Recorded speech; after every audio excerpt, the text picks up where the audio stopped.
Okay, we're on. It's supposed to be Infinite Plane Saturn Day, but it's a little late. I mean, it's still Saturday, but we'll play that song on the outro. This is AutoHoaxer GTFO, Chief Crow. I'll put a link below. So I want to kind of pick up where I wanted to go to yesterday. And although we missed today, a lot happened in the meantime.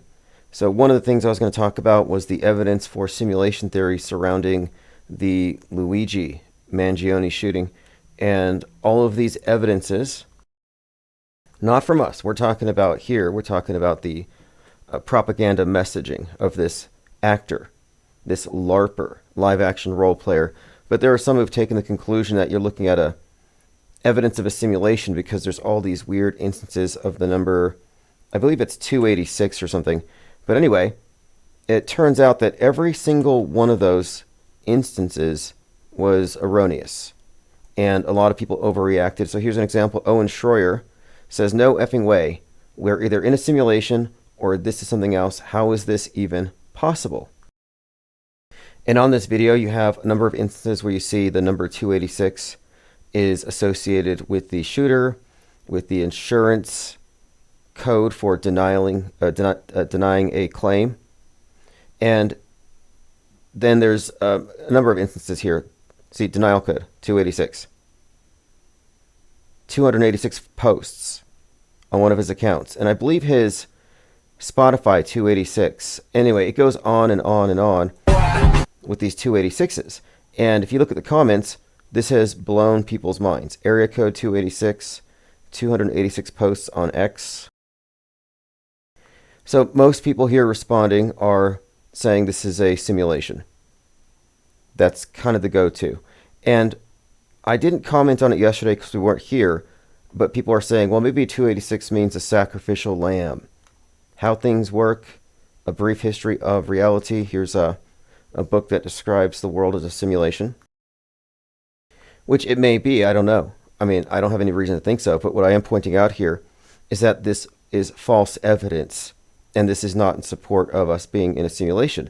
This is a lot of people being wrong about a lot of things, but it was the fact checkers who went through and found out that no, these were all more or less arbitrarily chosen. Here's the Spotify account they're referencing. Not his. Somebody changed it after the fact. So this stuff was all manufactured and fake. But the go-to conclusion that many reached was this is evidence we're in a simulation. And this is Owen Schroyer from InfoWars. I mean, he served time for January 6th. So he's pretty high up there, very popular conspiracy theorist. But what they don't talk about is the fact that this is an actor and nobody died. It was a simulation. So I look at a lot of this stuff that we see as low-hanging fruit, clickbait, truther bait, designed to guardrail the conversation and keep it in the realm of discussing things that they can control. If we start calling things out as fake and run by actors, directed by the DHS or whomever, that gets too close to the truth. And they don't want truthers stumbling upon the truth. Truthers are truly just propaganda mules for alternative media. And I would even say that simulation theory itself has been a sort of sabotage. And we're talking about things that have consequences. It matters when people accept bad arguments to support something because maybe they want it to be true. For example, there's a lot of people who want it to be true that aliens exist and they have these craft and they're going to show up in some predictable way just like in the movies. And sorry, but there are no drones, just mass hysteria. But that's not stopping people from spreading this drone story. Let me go ahead and play a short clip here. I just want to add a few comments on the reports of drone activity here on the East This is from John Kirby, White House National Security Communications Advisor. Coast, particularly in and around New Jersey. We have no evidence at this time that the reported drone sightings pose a national security or a public safety threat or have a foreign nexus. So he kind of dispels the idea that these are from a mothership that came from Iran. But you'll see it's being taken out of context. This is a cover-up now. Here's Laura Loomer saying, this has to stop. The post has been deleted. But what it did have, and Laura Loomer promoted this, it had airplanes landing at an airport somewhere in Florida. This has to stop. And there are numerous people coming out in favor of shooting at drones. Just shoot. If it looks like a drone, pull the trigger on it. I think even Trump threw something out there. He truthed something to the effect of these should be shot down. Now, this is from ABC 7, by the way. ABC 7 News had this report today. They're literally recording Venus. This is the planet Venus. And they can't figure out what it is. You know, when things like this are happening, it seems everyone starts to look up, like my crew and I have been here in Mendham recording this video that you're looking at right now. We have no idea what it is. We have no idea what it is. That is Venus. If it's a natural phenomenon, because it could be, but this is why so many municipalities. But the people watching it call it an orb. So orb is another thing that they believe in, orbs. Not clearly defined, but orbs. Then you have General Flynn, who's high up in the Q PSYOP, who said, this is fifth generation warfare. These drones and threats are real. He even goes on to say the White House is allowing this to happen to complicate the smooth transfer of power. So this is an inside job drone invasion, according to him. Now, there was one story where I believe somebody shined a laser at what they thought was a drone. And that's obviously an airplane. Like, that could get you arrested and it could get people hurt. Outspoken Samantha says people are reporting that these car lights are flashing for no reason in New Jersey. And in the video, there seems to be drones above the parking lot. So this person is filming airplanes in the background, thinks there are drones above the parking lot with all these lights just blinking for some reason. Now, this is reminding me of the time that I tried to get people to show me video of the space station, and I got inundated with videos of airplanes. I had to change the rules. I said, if you're going to suggest you're looking at a spacecraft, I need 2 witnesses so we can triangulate it and determine that it's indeed above the atmosphere, 200 miles above our head, not 30,000 feet. Now, here's the thing. These are all Teslas, and this was a Tesla light show. So this Tesla light show is being reported as evidence of a UFO invasion or something like that. Joe Concha, and this guy has 267,000 followers. He's a Fox contributor. He says, just another Friday night in Jersey. The drones are flashing red and white. Shoot these things down. Trump was right. 2 more went that way. Can't be aliens. No one's traveling light years to take New Jersey. You want Springsteen, you want Bon Jovi, you could have them. Now, didn't I say that when the aliens arrive, the left is going to embrace them and the right's going to call them demons, and they'll come out with their Trump flags and shotguns and Bibles and they'll start shooting the aliens? Yeah, this is all going to come from right-wing agitators. This is why it's a Fox guy saying, shoot these things down. Trump said, shoot these things down. But I just don't get why we just don't shoot these things down. This can't be too hard. Very dumb. Mick West tweeted, Dear New Jersey, buy some binoculars. Thanks. Woman on Facebook proudly reports how her husband shined a laser at a drone, which was actually FedEx Flight 3926 at 4,000 feet. So they identified the very one. And this person contacted her and called her out as basically criticized her. And she said that her husband was in the Marines and he knows it was a drone or something. People are citing their friends. Like, my best friend's uncle is a drone operator, and he says these aren't airplanes. Breaking. This is from Alex Jones. What you're looking at is 100% human-made. We're witnessing the rollout of a massive deep state psychological warfare operation, and big stuff's about to go down.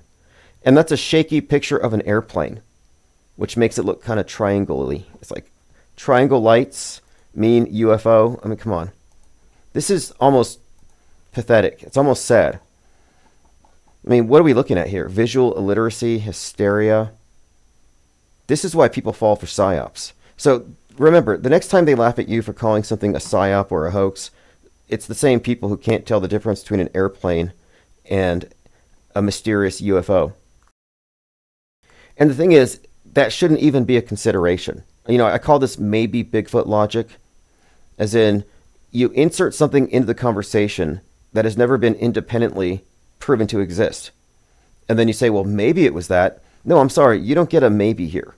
You got to demonstrate these exist, and then we can put it into the realm of possibility. And I came up with this because I heard a couple of people talking about Bigfoot. The husband was a non-believer. The wife was a believer. They went out camping, and they heard likely raccoons.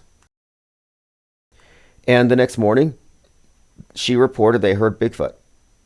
So if you had a multiple choice, what would it be? You hear a noise out in the woods. Raccoons, deer, another human, or Bigfoot. Well, Bigfoot shouldn't even be a consideration. UFOs shouldn't be a consideration. There's a non sequitur fallacy here. They don't belong. It's a dishonest proposition. But anyway, the thing that Jones was pointing out, it was a C-17 cargo aircraft with its lights on. And somebody muted the video to hide the jet engine sound. So people are being deep-faked. They're deep-faking each other. Truth or Veil is auto deep-faking. It's the strangest thing. Okay, now, Goodyear Blimp actually retweeted this one. UFO Mania tweeted, bizarre-looking UFO caught in Miami. Hashtag drone sightings. And I can tell from the picture it's a blimp. And the Goodyear Blimp retweeted it and said, this is the world's most famous blimp. So what are we looking at here? Hysteria? Grifters? A little bit of both? The desire to believe run amok? Stephen Greenstreet said, my wife is flying into Newark in a few days. The fact I have to worry about someone in New Jersey shooting at her plane is somewhat depressing. Yeah, people in New Jersey need to calm it down. All right, we're joined by Matt X, Gematria 101, Frugal Snowbird, Ears Up, LAC, HLG, Isabel Ann, Roxy 322, X, thanks for joining. Girl says, General Flynn and his brother are 9/11 liars, traitors. Well, I look at them all as just actors on the world stage. And to single one of them out is to miss the point. You need to find who writes their scripts. And what we're looking at is, it's not an inside job with any psyop or hoax. It's actually just a scene in our prefabricated history, which they're acting out with a bunch of LARPers so they can report it as real. Reality's been hijacked by a cult of liars. I can prove this. Joined by Reverse History. Thanks for joining. Ted Stryker 2112, Jay Diggs. Said the 33-second Palantir commercial aired at the Army-Navy game today and had a fleet of suicide drones out of a ship at sea. See, I thought that was something notable here. That the game, which I think was Trump there, wasn't J.D. Vance there, and Daniel Penny, they had a commercial, and it was advertising these drones coming out of a mothership. Just as it was suggested, people are seeing drones that came out of a mothership. Citizens start taking matters into their own hands, attempting to shoot down these drones. Now, thankfully, this is insane. Charlie Kirk is tweeting it. Sad our government refuses to do anything and someone will get arrested for this. So Charlie Kirk, Turning Point USA, is not saying, don't shoot at drones, you might shoot an airplane. Or you might kill somebody. He's saying, it's sad that the public, that the patriots have to rise up and take out the drones because the government weren't. He's not even questioning the premise that there are drones and that these do represent some kind of existential threat. And he's literally, more or less, tacitly approving somebody shooting at an airplane here. Now, the good news is this isn't real. Somebody edited this video with the gunshots.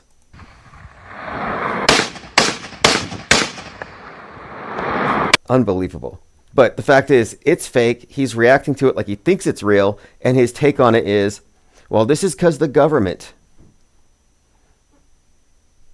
Mick West says, this is the stupidest and most dangerous thing I've seen on X in a while. This is a plane. Encouraging people to shoot them is encouraging murder. Yes, it's fake, but Kirk's encouragement is real. Exactly. Charlie Kirk is approving this. He's basically saying, hey, if the government doesn't stop these drones over New Jersey, you're all going to have to get your AR-15s out. You're going to have to go Rittenhouse on these drones. Unbelievable. These people are disgusting. All right, let's continue. The drone wars is kind of the big topic of the day. Let me play this clip. This is the personal assistant of Werner von Braun. Now, Werner von Braun, Nazi, good friends with Walt Disney. He was the guy who wrote the book Mars, A Technical Tale, about how the first person to colonize Mars would be the Elon.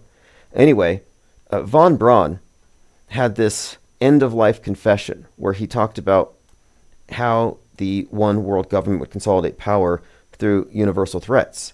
And he communicated this to his, in his last words, to his assistant, and here she is. About why we shouldn't be putting weapons in space. What was most interesting to me was a repetitive sentence that he said to me over and over again during the approximately 4 years that I had the opportunity of working with him. The strategy that Werner von Braun taught me was that first the Russians are going to be considered to be the enemy. In fact, when I met him in '74, they were the enemy. Then terrorists would be identified, and that was soon to follow. Then we were going to identify third world country crazies. We now call them nations of concern. And the funniest one of all was against what he called aliens, extraterrestrials. So this is where a lot of people think that they're going to stage an alien invasion because it came from Werner von Braun. Von Braun would have been fully apprised of the fakery in space. He's one of the space fakers. So I would consider this to be a narrative leak on purpose, perhaps sowing the seeds. And it's one of the things I call fake. If you can get people talking about alien invasions, well then everything else is assumed to be true, leading up to that proposition. So if aliens are real, then all likelihood, I would say the moon landing is real. And space travel as described is real. So it's fake. It's like a prop within a movie. And if you get them treating that prop as real, they accept the reality of the movie. But regardless, he did say alien invasions and then something about, I believe, asteroids or space junk. That would be the final card. And over and over and over during the 4 years that I knew him and was giving his speeches for him, he would bring up that last card. And remember, Carol, the last card is the alien card. We're going to have to build space-based weapons against aliens.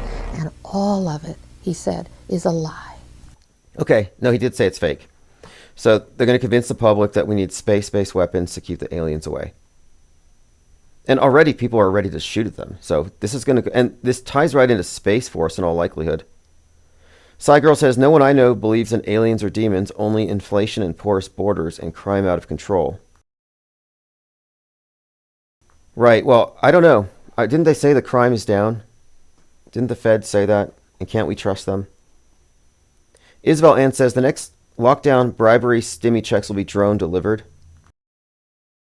Yeah, that's something too. A drone delivery. This could be Christmas packages. But I don't even grant them that they're seeing drones. Not a single one.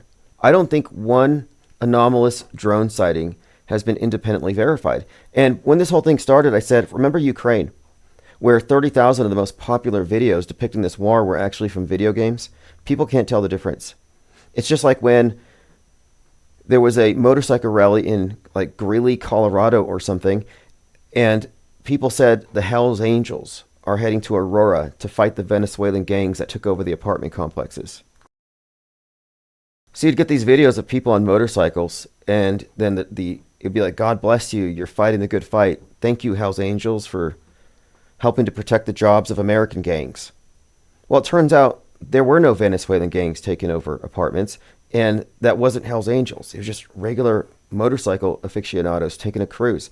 And people ran with this story, and the story was never corrected, and it was actually cited by Joe Rogan in his conversation with Donald Trump. Cygirl says, Pentagon PSYOP specialists write the scripts. Yeah, absolutely. I mean, I think the scripts have been written like in broad strokes. I think they've written our future for the next 100 years, but they go into detail the closer we get. Jay Digg says, that's Charlie Kirk news account. Charlie Kirk has disavowed anything to do with the account. Yeah, well, whatever. Charlie Kirk is one of these provocateurs. He's not as bad as Nick Fuentes, but he has all the same opinions. Maybe he's worse. I don't know. I have to look into it. But I think Turning Point USA is a clear reference to the turning point in the Turner Diaries, which ties into McVeigh, right-wing nationalism, and this scenario that we're looking forward to. And speaking of, in that movie, The Madness, which I've been citing recently because I watched it right before the CEO shooting, it has a 3D printed gun. In fact, I'll get into this. The 3D printed gun shooting the CEO, who incidentally represents Elon Musk. And there have been memes going around of Elon Musk with a gun pointed at him. I mean, it's insane how life seems to imitate the art.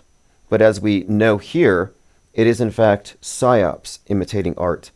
But in that series, The Madness, there's this phrase, the turning point, brought up. The turning point was after the CEO was shot.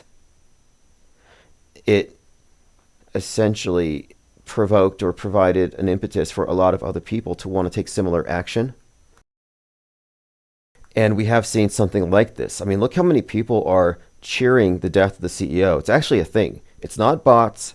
It's not AstroTurf. It's not fake. I've been maintaining for a couple of weeks here that there are no pose on the political left, no parodies of extremism. They don't need to hire people to say crazy crap. Like, you have to have feds like Nick Fuentes to say crazy stuff on the right.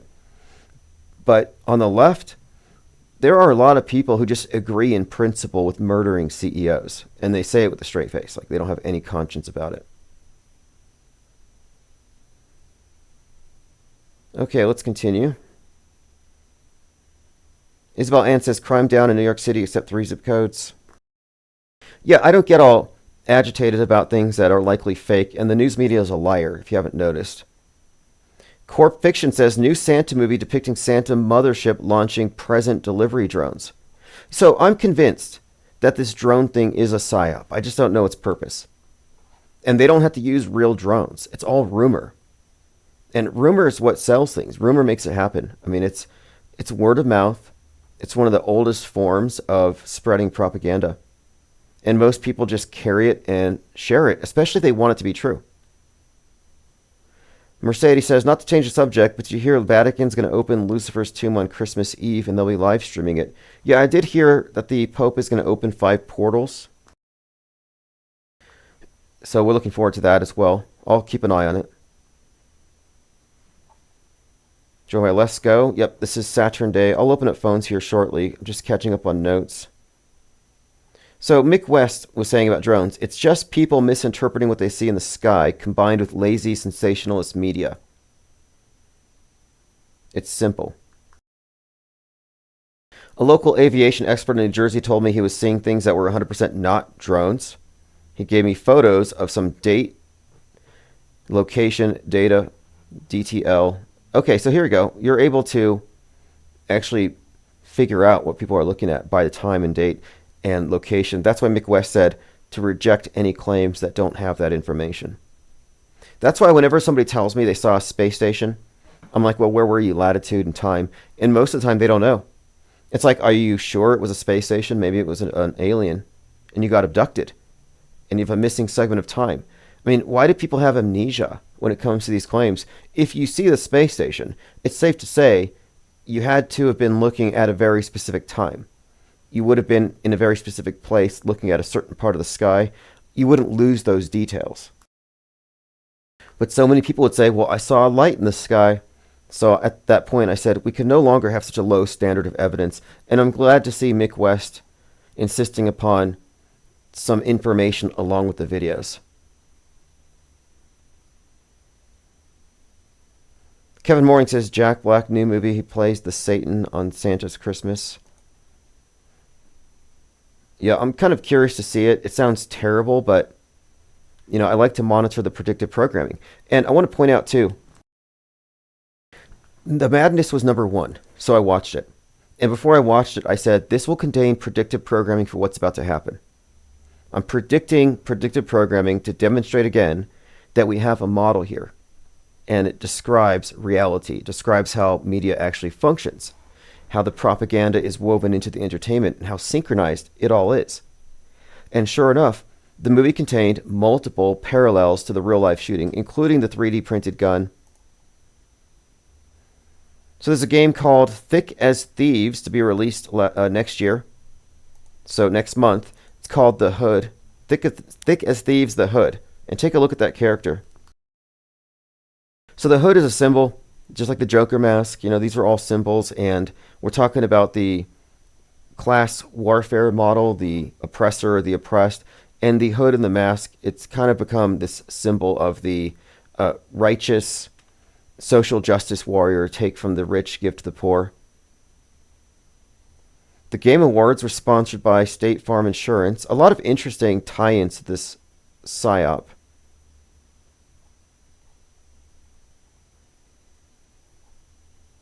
Okay, this is kind of sick too. This is how you know. I'm talking about psychopathy. People radicalized by the news media and propaganda, and it turns them into murderers. This is what the rage virus is. This is disease X, but this is real. Elizabeth Warren had talked about this, and she said, yeah, it's bad that he died, but, and whenever they say but, she said, you can only push people so far.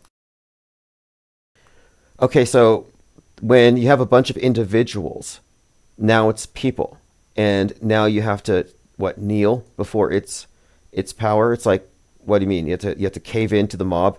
She said you can only push people so far, and she framed it more or less as maybe not a justification, but a warning. Violence is never the answer, but people can only be pushed too far. This is a warning. If you push people hard enough, they lose faith in the ability of their government to make change. So she's justifying shooting CEOs, just like the Fox guys justifying shooting at airplanes.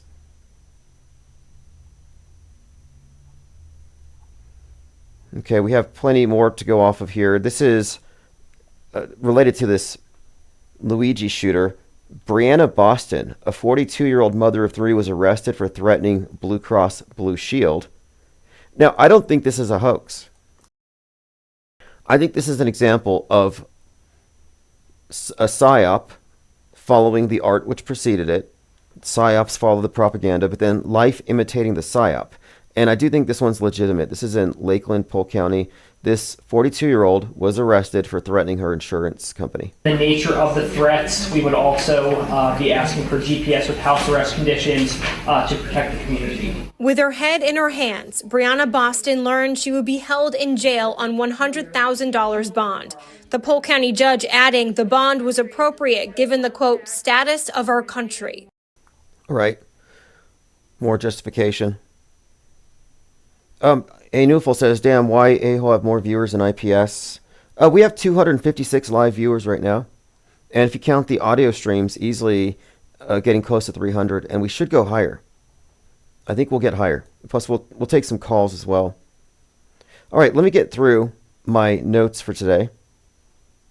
We missed yesterday, so there's quite a lot. So here's a group here, the Faux Moi community. I don't know who this is, but this is like some kind of a gaming community. It says, Luigi on screen at Bop to the Top Tour, a night of Disney Channel anthems in Boston. So I don't know what this is. It's some kind of a concert, but they're celebrating Luigi in the background, Luigi Mangione.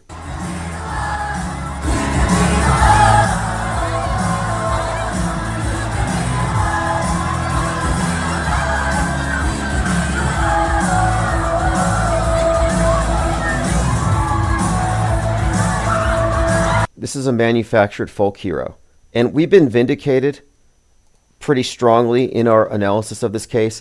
Day one, we were making the connections between this character and Joker and the Riddler. And in fact, let me bring this up next. So as we noted in our first discussion about Luigi, many were comparing his looks to the actor Dave Franco. And Dave Franco has been trending since the shooter's mugshot went viral. So Dave Franco does somewhat have a resemblance here. And that night I asked if any of you knew if Dave Franco had played an assassin. Does he have some role in his background that would lend some weight to this Luigi character? Because my contention is they manufacture these characters in our imaginations. They create these they basically merge a lot of things together, and they just superimpose it onto somebody in the news by the way they frame it. And this is how they build sympathy. This is how they manufacture a hero. This is how they superimpose onto him the idea that he's a righteous class warrior. Well, I said, hey, did anybody here have any information about this guy? And Cubstar found this. He played the Riddler in Young Justice. So why is this significant? Well, as I pointed out in my previous article, is the CEO shooter the Joker. I was describing how there are connections between the Joker character and the Riddler in particular, and their struggles with mental illness against the elite class, and how this ties in to this exact story. So I was pointing out these correlations between Joker, Taxi Driver Travis Bickle, and the Riddler the day before. And other news agencies, like I think it was Hollywood Reporter, compared him to Travis Bickle. Travis Bickle was the basis for the Joker. Travis Bickle inspired John Hinckley Jr. to shoot Reagan. And then think about this. The shooter, Luigi, shoots a CEO in front of that building, the Hilton, with 47 stories. And there are some numerical connections here. You know, the CEO, number 47, Trump. There are some allusions here when you get into the scripting here. So what are we looking at? We're looking at a manufactured character. So he played the Riddler. We examine world stage actors as though it's a movie because it is. Like most instantly viral big stories, the event is preceded by predictive programming and what I call proxies. So characters, fictional characters in video games, in movies, that serve as propaganda vectors. Now, there's more. Gun CEO killing suspect Luigi Mangione had a 3D printed gun. Now, as I pointed out, in The Madness, which was the #1 show right before the shooting, you had a vigilante taking out a billionaire CEO who was financing right-wing Nazis online, and they had a gun commune where Antifa-like radicals were manufacturing 3D printed guns. And here's a still shot. That's the Elon Musk character, the tech CEO with the gun to his head. And of course, in the movie, this was condoned by the masses. So here we go. Currently watching The Madness on Netflix. There's a scene where the main character meets the anarchist group, and they're shooting 3D printed guns. So movies create mythical characters who are then superimposed onto real individuals in the context of psychological operations in which they're role players. Luigi, I would say, is a live-action role player. He's not CGI. He's not a deepfake. He's not an MK Ultra patsy. He's not a victim. He's not a class warrior. No, he's a live-action role player. He's a LARPer.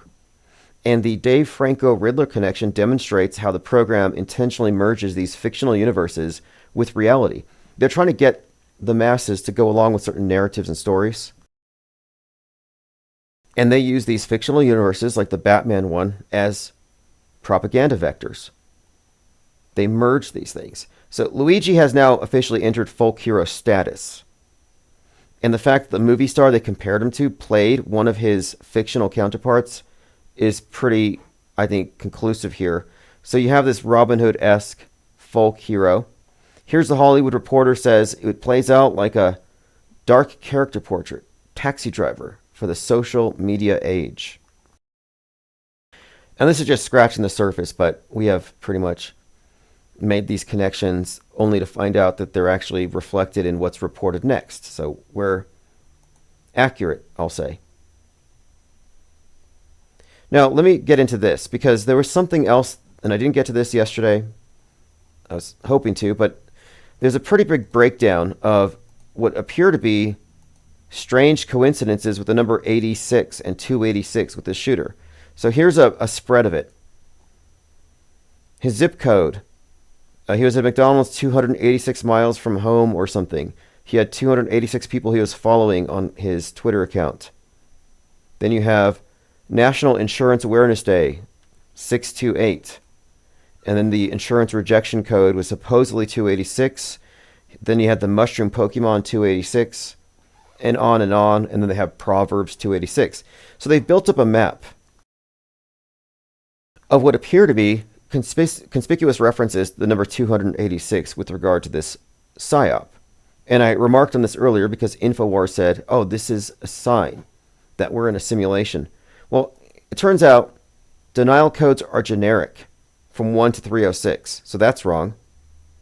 McDonald's is 279 miles from that location, not 286. The receipt was fake. There was a template online. Spotify was not his. The name change there. So if you go down through these things, there is no 286 code or connection to the shooter. This was made up. But this made up notion was taken as proof that we live in a simulation. So what do you call that? I call that disinformation, because this is coming from top conspiracy channels, people like specifically Owen Schroyer, and instead of saying, hey, this is an actor, this is a LARP, this is a PSYOP, they're still operating under the mistaken presumption that a CEO was murdered. You see, they're not showing the public or their listeners how the public is being played. Cygirl says 86 is slang for getting dumped or beaten up or whacked. Right, but there was no 86 there, was my point. And people reacted to this. Jeffrey Jones says, anyone think the drone event was done to take the focus off the CEO shooting? I find it odd some young guy would have an issue with a particular insurance CEO when I don't even know who the CEO of my own company is. Right. It seems awfully personal, targeted. It requires some research to stalk the guy. I find it really unbelievable, to be honest. Lean Dion says, so it couldn't be a team of annoying writers. It has to be that we're in a big video game. Yeah, the go-to response for too many people is, this is evidence we're in a video game. See? Well, now what? Now what do you do with this? Because this is the type of stuff generally cited as evidence we're in a simulation. Now I have to go back and I have to ask people too. If you say we're in a simulation based on what we see in the media, can you show me one artifact, just one example of something in any movie or on the news that could only have been put there by an act of God or a higher power? Show me the Mandela effect. Show me the glitch in the Matrix. But until you can show me the glitch, you cannot insert the glitch as a possible explanation for anything. That's actually an example of maybe Bigfoot logic. Maybe it's a simulation, maybe it's not. No, you don't get to insert maybe Bigfoot, maybe simulation. So let me play this clip. This individual claims that the drones are coming out of the water. Because they don't give off heat like regular drones. Why do you think that is? We don't know. It's just something that we haven't, it's not something that we've had our hands on. It's not something that we've experienced. Something they hadn't experienced until now. One of their officers called 911 after seeing 50 of them come off the ocean. Advised after we made contact with that officer that there were 50 that came off the ocean. 50? 50. That was my reaction. Oh. Where's the video of it? If I see 50 drones coming out of the water, I'm going to record it. So right now, my thinking on this is that we're looking at an intentional psychological operation.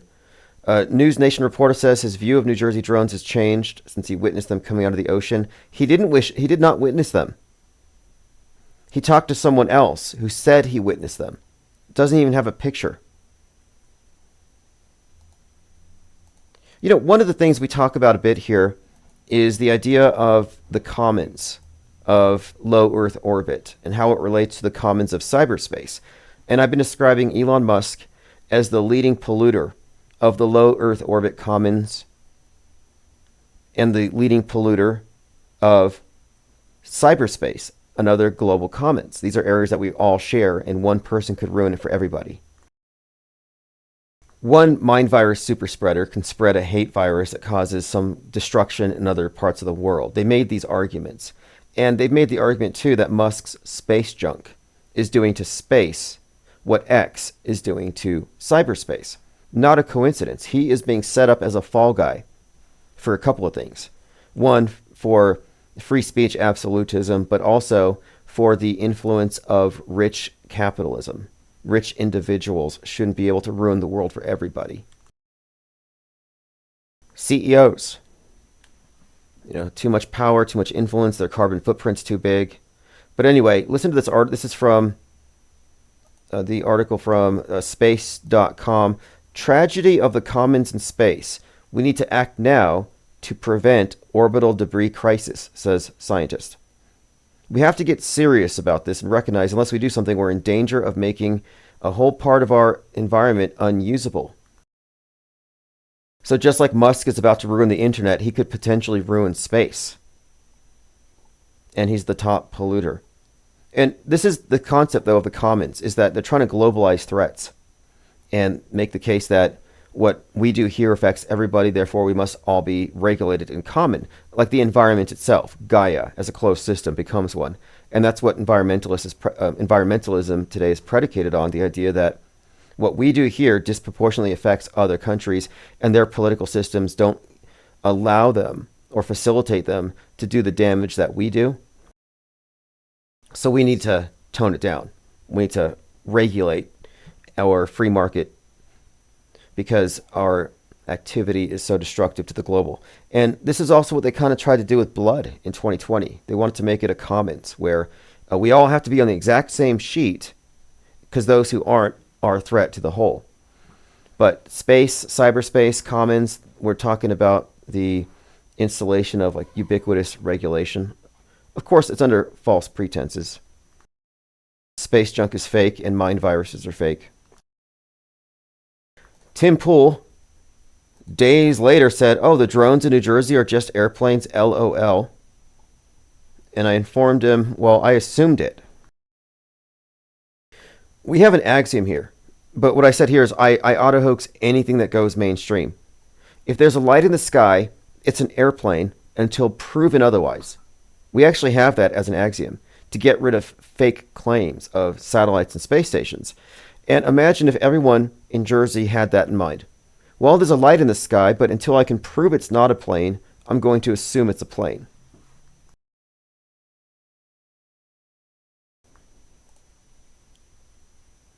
Okay, we've received 100 messages so far. Pretty busy chat. 265 listening on the video and about 50 or more in the audio streams. By the way, if you're listening on the audio streams and you want to jump right in to the current live stream, go to infiniteplane.live.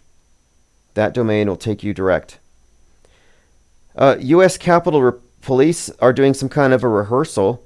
It said, we coordinated one of the largest civil disturbance exercises with 1,000 participants, 16 agencies.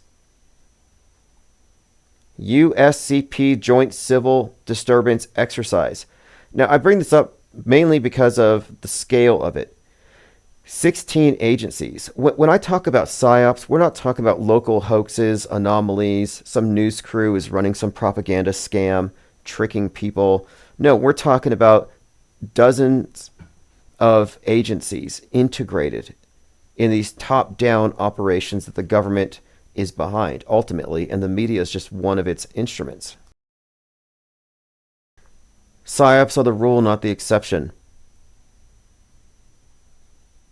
It says here they use the Secret Service training facility to... Okay, look, this is them. This is a simulated riot. A simulated riot with 1,000 participants involving Secret Service? Wow. It's almost like you could simulate a riot as a PSYOP. Didn't that happen? Oh yeah, that's right, January 6th. And the talk right now is that there are 26 feds that have been exposed that were part of January 6th. And you know what the foolish MAGAs think? Oh, that's proof. It was an inside job. Those 26 feds instigated the riot. It's like, no, you don't get to take away your responsibility. Every single person there has agency. They can't say, oh, we wouldn't have done it if Ray Epps didn't point to the Capitol. That is a terrible, terrible scapegoat narrative. But what they're missing here, it's not about the 26 federal informants there. It's the fact that it was probably 1,000 actors,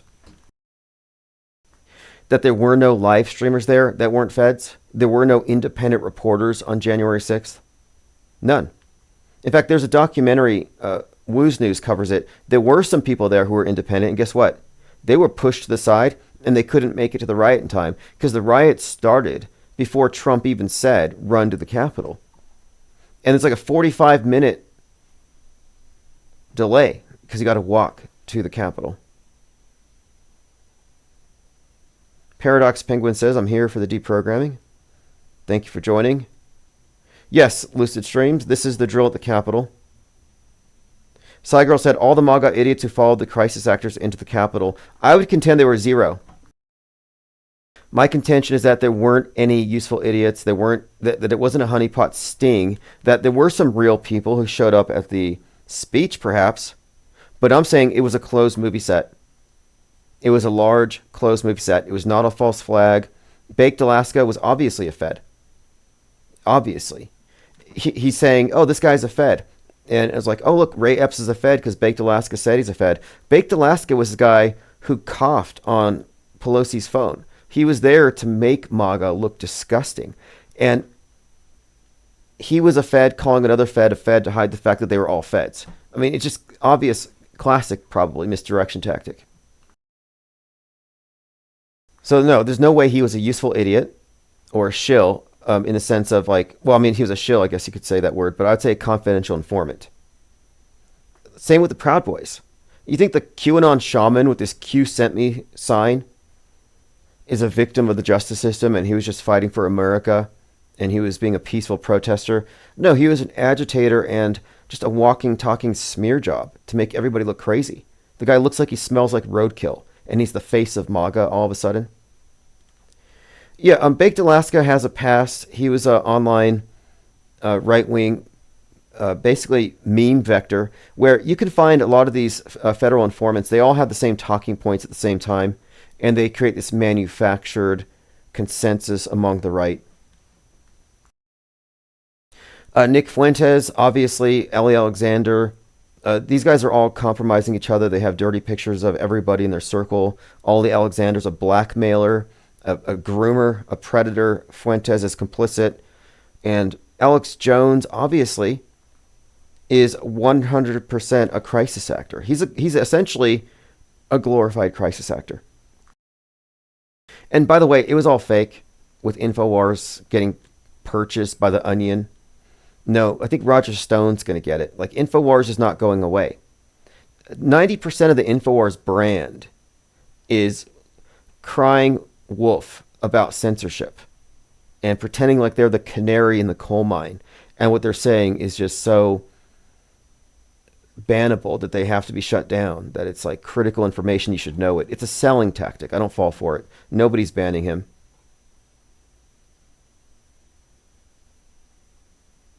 Plain Dakota says, drones on the East Coast near military bases spark demand for counter-drone tech, stricter rules, AI-driven tracking, big impact on defense markets. I could see that. However, we have not seen any evidence of a single drone. It's just rumors at this point. It's like the clown hoax from a few years ago. We have, periodic panics. And this is just a panic. But what makes this panic work is that a lot of people want to believe it. You know how many truthers are out there saying stuff like, I've been telling people about Project Bluebeam for years. Like, yeah, that's like just an old canard, but you've been warning us for what? This is like fake. There's no Project Bluebeam. It's just a bunch of delusional people.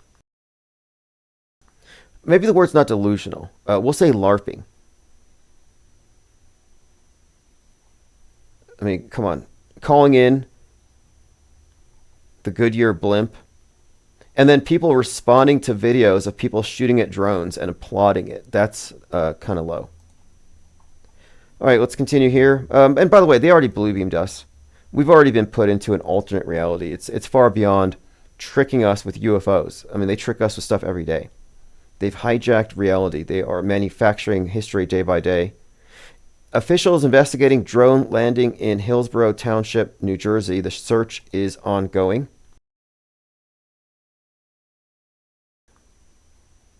Let me play this short clip. As to a possible drone landing that happened yesterday. The search is ongoing right now in an area between or just off of Route 206 in Hillsborough. Supposedly it's a downed drone and there's a 330-foot perimeter around it.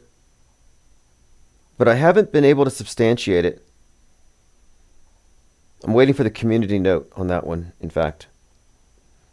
I always suspend judgment on these things because the tendency is just to believe it and then share it. A foreign adversary flying drones over New Jersey, Drudge Report. These things are being hyped up by all the big channels. Okay, here's the deleted tweet that Laura Loomer's embarrassed about. This needs to stop. Multiple reports have emerged of 10 large drones over an airport in Queens. So here's the image of it, and Laura's like, this needs to stop. Yeah, this is LaGuardia Airport. Like, this is literally just airplanes landing on a runway. This needs to stop. And she's considered, at least by herself, to be this journalist. But this isn't journalism. Mango says UFOs are now called unidentified drones. They call them unidentified aerial phenomenon. Cope says probably to bring legislation to regulate privately owned drones in the airspace they're allowed to fly over. Yeah, that could be. I do think this is a psyop. Like, I don't think this is just a random phenomenon, a byproduct of the internet. But I think this might be brought up as perhaps as an example of why the public can't be trusted with social media. Turbo Nervo says, has anybody tried boiling vinegar at the drone swarms? Yeah, might as well try that.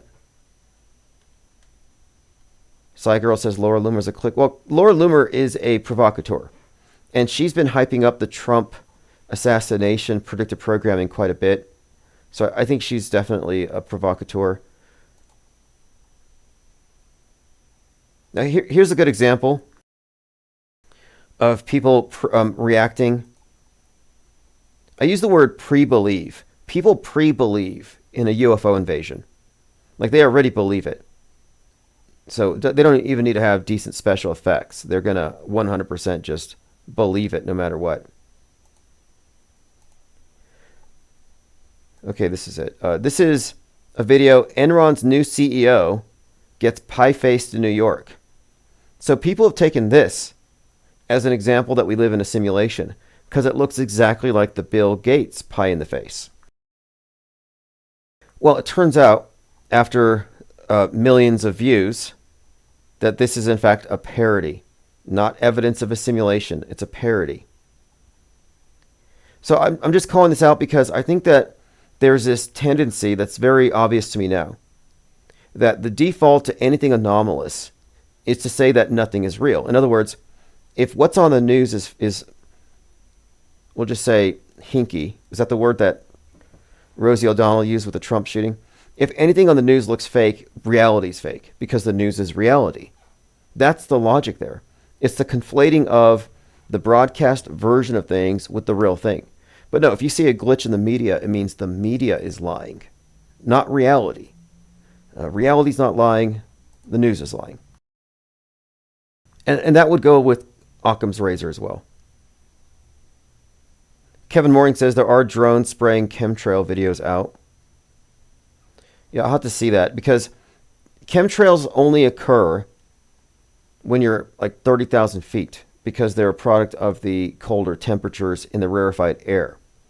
And they're not a spray. You know, what are they spraying is a loaded question.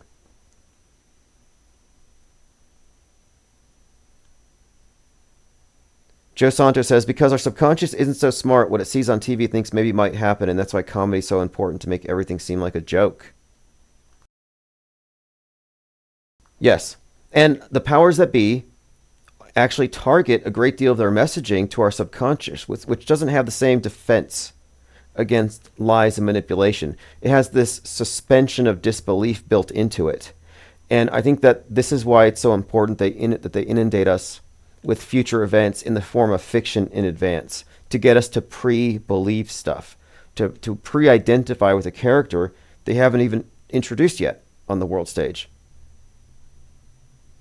Jeffrey B. Jones says, consider, we know UPS and Amazon are prepping to use drones to deliver packages.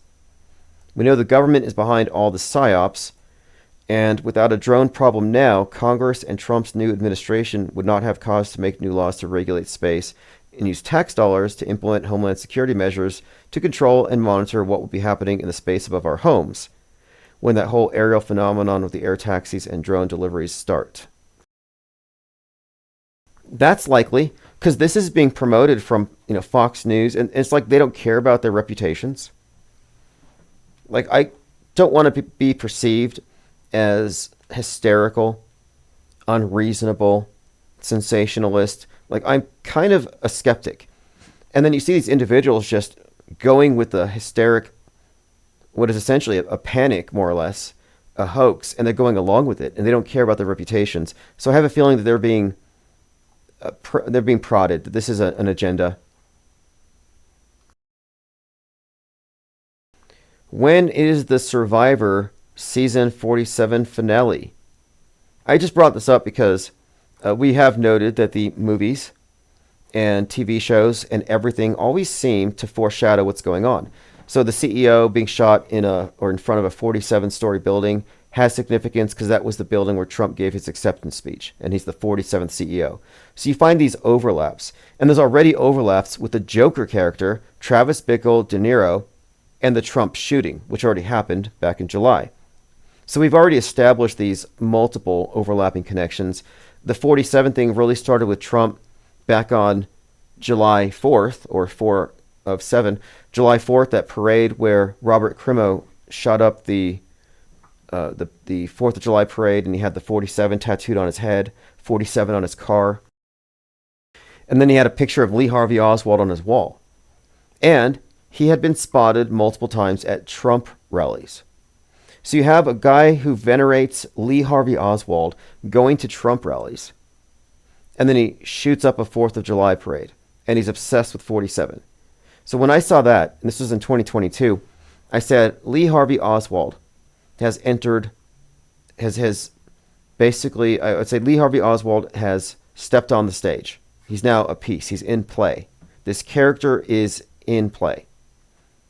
And we have seen since that time how this story has evolved, and the consistent messaging with Lee Harvey Oswald being reiterated multiple times. Remember the Super Bowl? Brock Purdy was compared to Lee Harvey Oswald, and we were talking about this, where it just seems like Lee Harvey Oswald was on the periphery, but it was always gunning for Trump. And Trump had the 45 on the side of his hat, and at that point I said, hey, watch. Where Crimo has the 47 tattooed is where the shooter's going to hit Trump. And where did Trump get shot? Well, he turned his head, but that's where he would have been shot. So I don't think it's insignificant here that Survivor is going into its 47th. And I think it's highly significant that the 47th Super Bowl was the Blackout Bowl, and we're at this really contentious point, and a lot of the predicted programming has correlated with the idea of an incoming blackout, an EMP, for example. Tom Cruise will star in a supernatural thriller, Deeper. This film will follow a disgraced astronaut on a deep sea dive, exploring a newly discovered trench where he confronts a sinister and dangerous force. So I have a couple of ideas about this. I think this may tie in to Revelation 9/11 and the Abyss, Abaddon over the Abyss, which all ties into James Cameron filming Ghosts in the Abyss on 9/11 at the site of the sunken Titanic. The symbol of the Titanic sinking correlates to the sinking of the West. There's a bigger story here. So it's highly significant that Tom Cruise is going to the bottom of the ocean. And then, of course, after this, he's going to space. So there's something here. And we had talked about this idea for some time, this correlation between 9/11, the sinking of the Titanic, and how it relates to the sinking of the space station, because these things are all part of a contiguous psyop. So there's just a development. We've been waiting to see what's going to happen with Tom Cruise. I'm curious as to how he's going to do his hair in space. Is it going to be hairsprayed, stiff, sticking up in all directions? Or is it going to be some kind of smooth CGI effect? Very curious as to what they're going to do. So here's that commercial. Army Navy 33-second commercial just came out today, and it happens to do with drones. So this further cements to me the idea that these drones swarming New Jersey are the result of a psychological operation, encouraging this panic, instigating it, promoting it.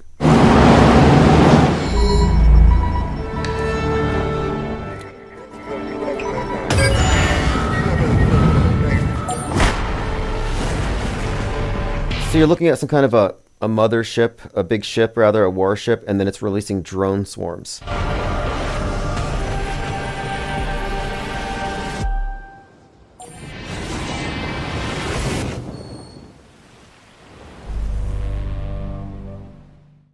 Okay, so it says something in very light letters there. I can't really read it. It says something before they begin. Okay, it says, I think it says win wars before they begin. So there you go. This is from Palantir. And I think Palantir is the company of Peter Thiel. And isn't Peter Thiel one of the blood drinkers? Oh yeah, Peter Thiel wants to inject himself with young people's blood. He's trying to look 18 again. Yeah, there's a couple of these. Is he harvesting the blood? I don't know if this is true or not. It looks like it's true by looking at him, but I can't substantiate it. But what are the odds? So what would you call that? I mean, really, what would you call that? The fact that this is an event where Trump is hanging out with J.D. Vance and Daniel Penny, and they have this commercial play at this time. Opportunistic? I don't think so. I think it's coordinated messaging. I call this concerted messaging. Do you remember I was talking about all the stuff with the ape, the rage monkey, and how it all tied in to the erection of that 90-foot statue and that video game with a million people playing that exact character? I said, these aren't coincidences. This is concerted messaging.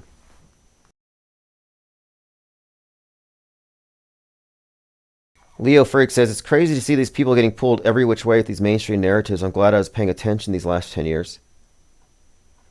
Yeah, no doubt.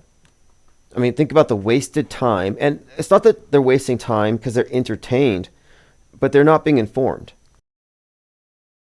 They're being conformed in order to go along with some future agenda. But what's more, they're in a state of not knowing, like they're confused or they're unsure. It's just speculation. And I'm not someone who just asks questions. It's like, I'm not here to just ask questions. Just asking questions is like a way that people shift the burden of proof to other people.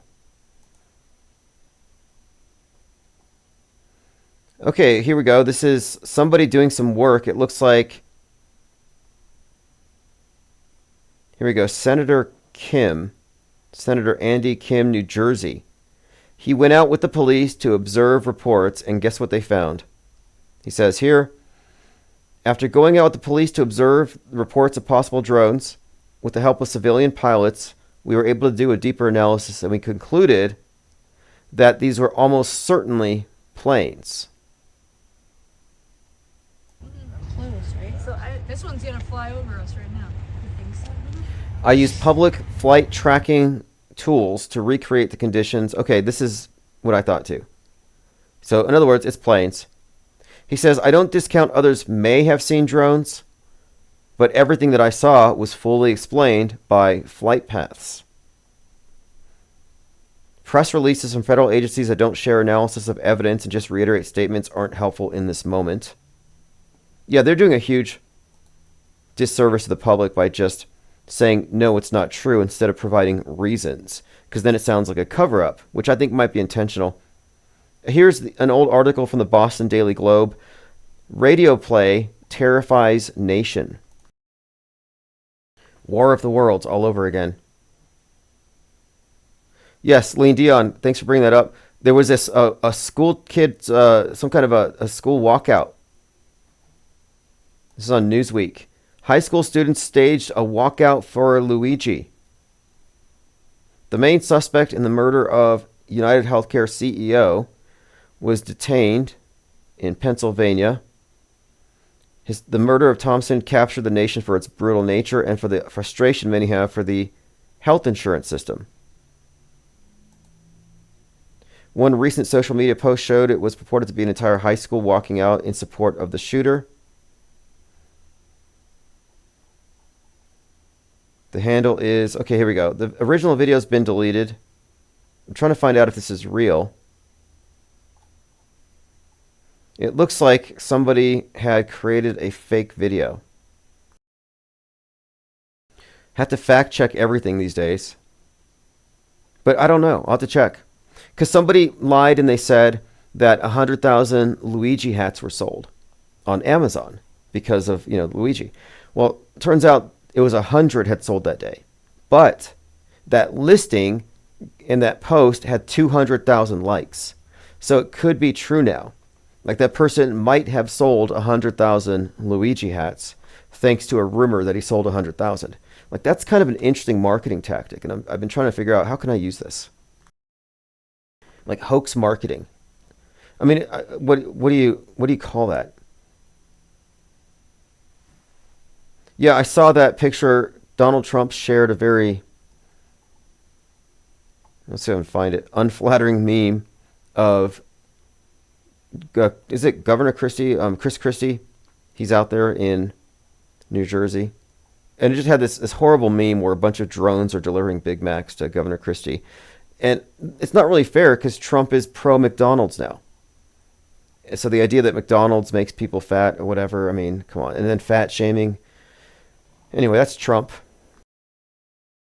And I caught some flack for saying that McDonald's is life extension. But my argument was that they're not trying to kill their customers. And if they could put life extension in the Big Mac sauce, they would. Because they'd get more money from you in the long term. But, I'm not telling people to eat it. I don't care what people eat. Just don't eat your neighbors. I guess that would be my only stipulation.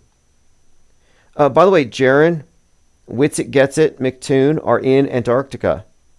And there's a sun above their heads right now. And to my knowledge, it hasn't gone down yet.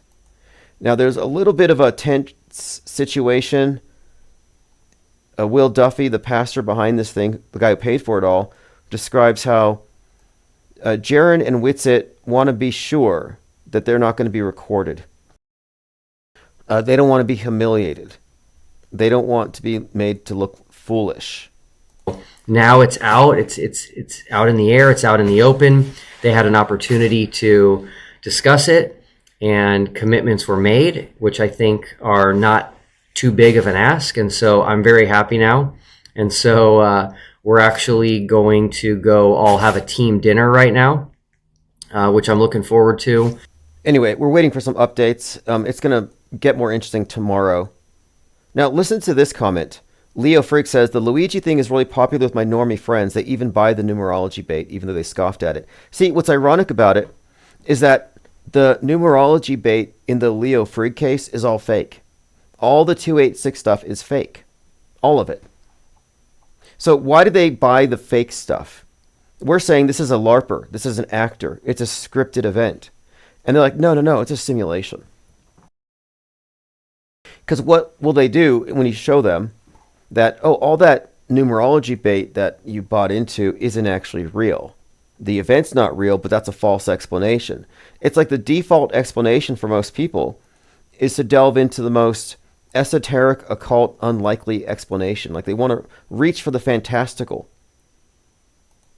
reach for the mystification.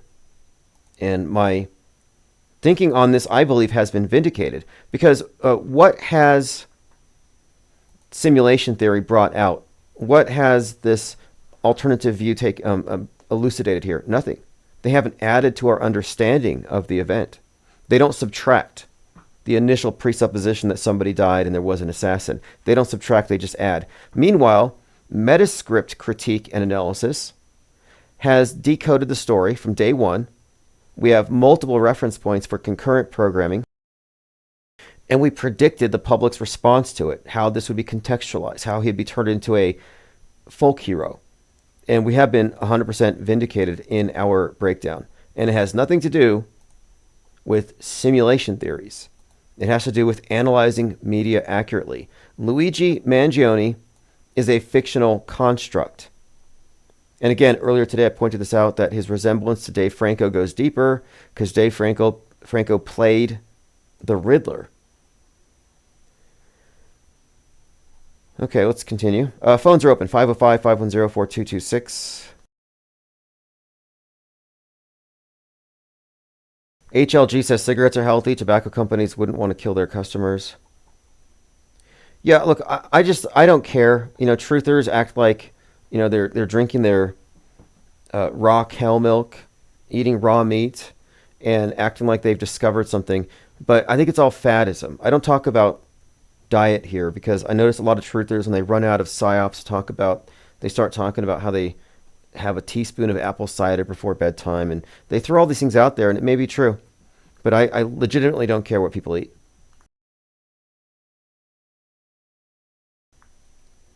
But the idea that corporations are all evil and they're trying to kill you, that's claptrap, and I don't buy it. I really don't. I think it's lazy thinking. But it doesn't mean I'm in support of it, and I don't believe McDonald's is life extension, but it's more likely that McDonald's is life extension than they're putting baby meat in the breakfast burritos. Like, think about it. Baby meat in breakfast burritos, life extension in the Big Mac sauce. What is more likely? Okay, let's continue. And I also don't take health advice from people unless I've seen pictures of them. Like, I need to see what you look like, what you can do. I want to see that you're a health expert. And I'm not trying to judge or body shame, but if someone doesn't look the part, I'm not going to take health advice from them. And anonymous people on the internet don't have anything to add to the conversation.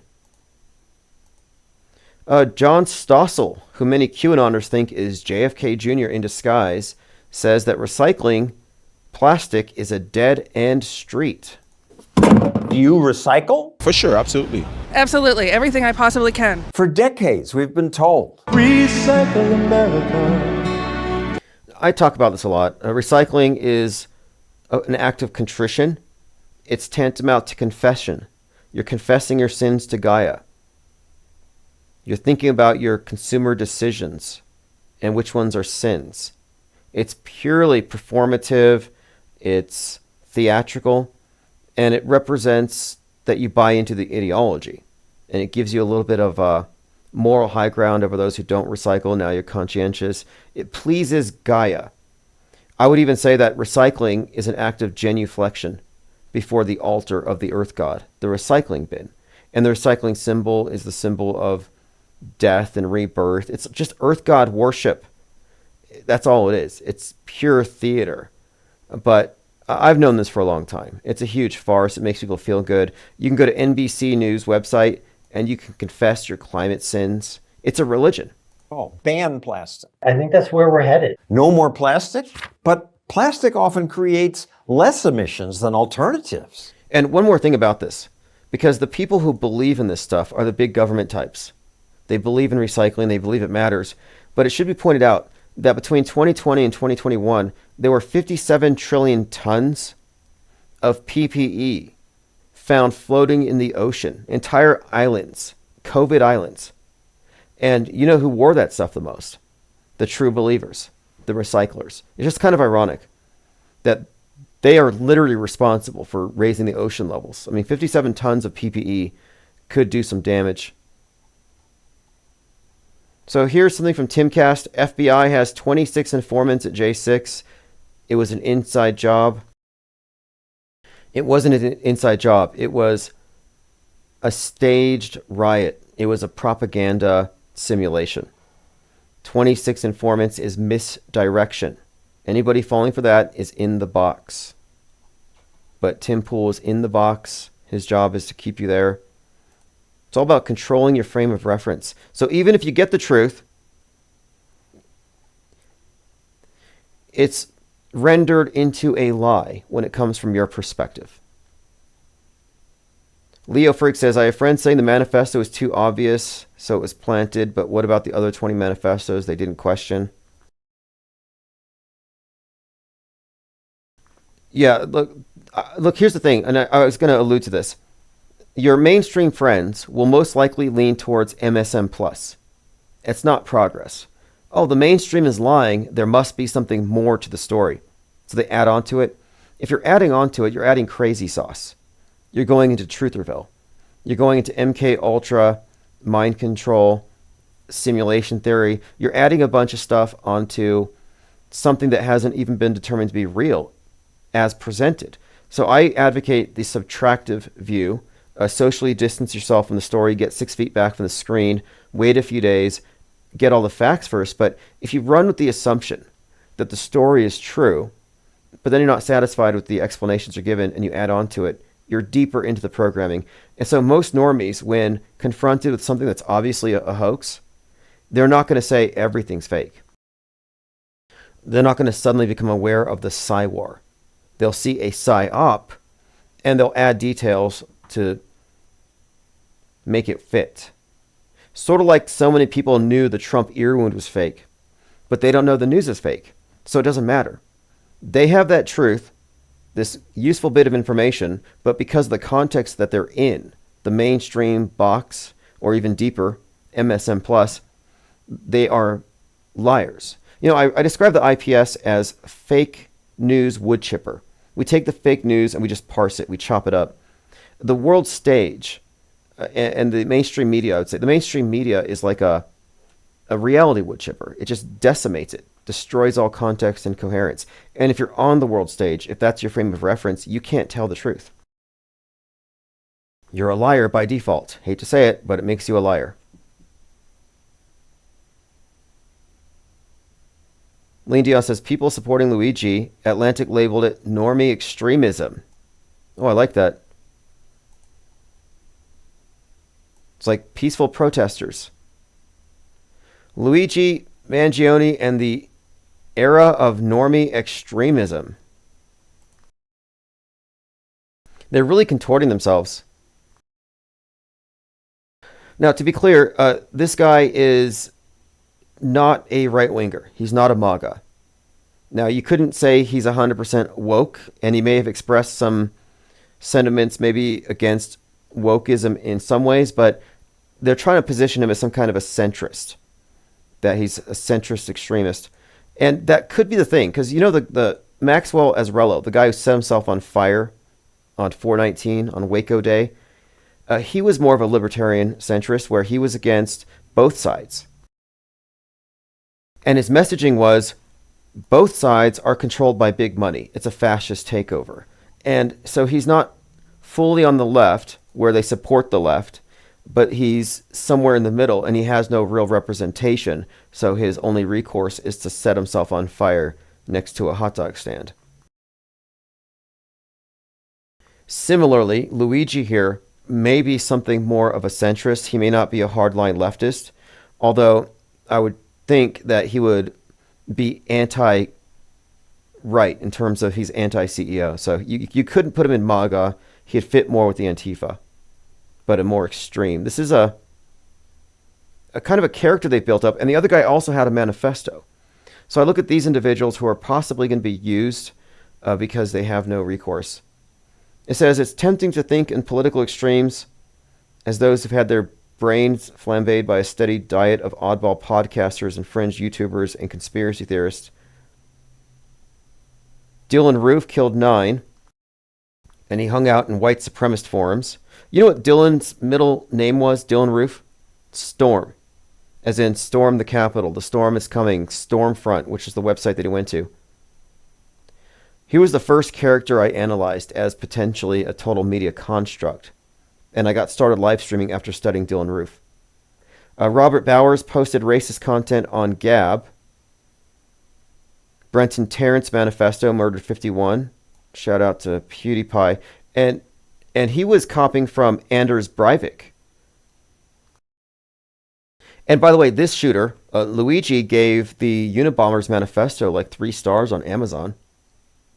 Says, Brian Thompson doesn't fit the mold.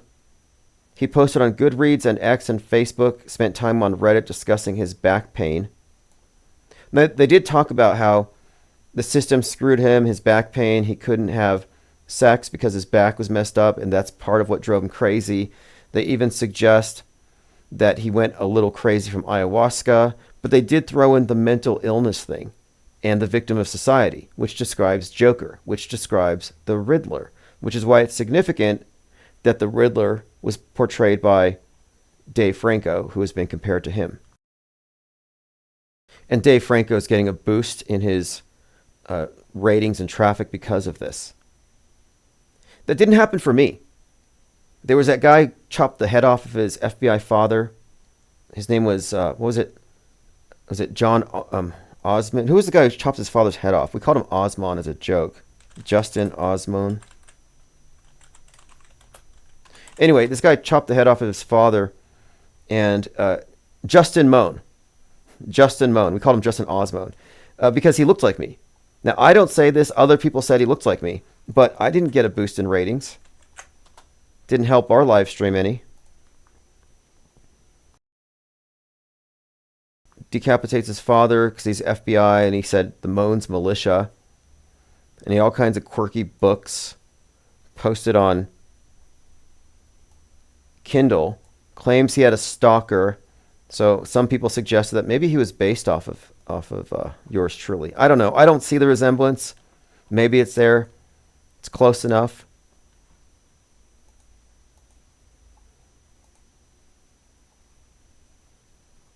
Okay, moving on.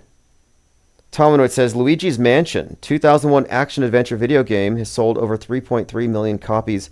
Now, has it had a spike in sales since this event?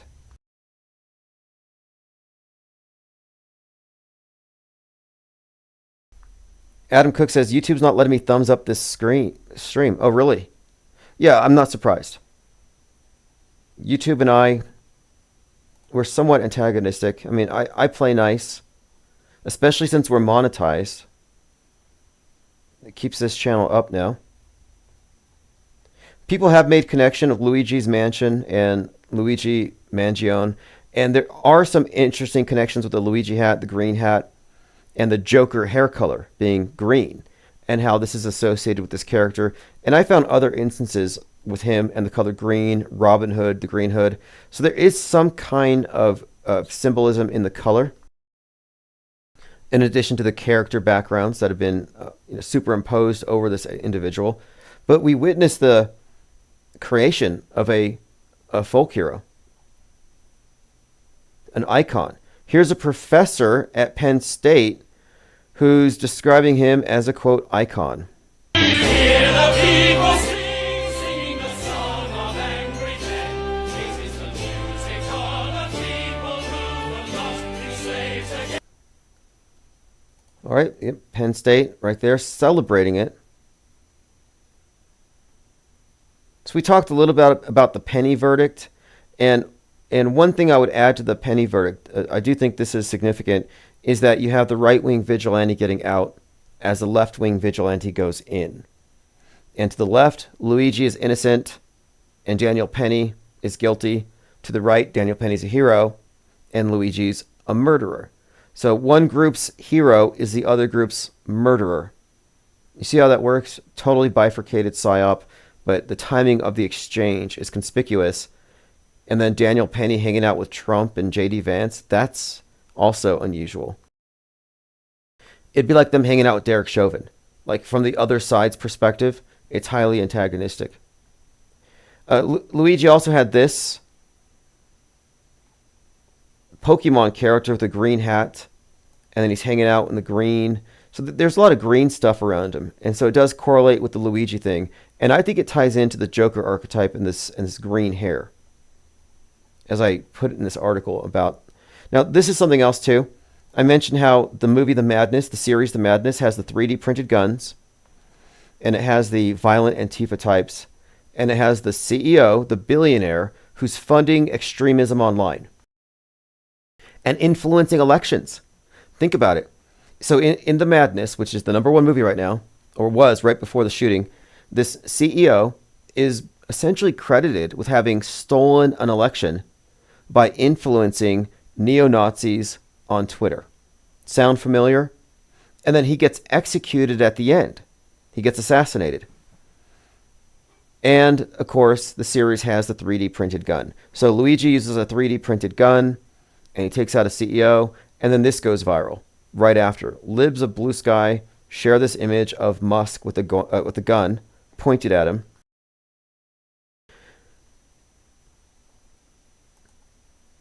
Leo Freak says, what was his motive again?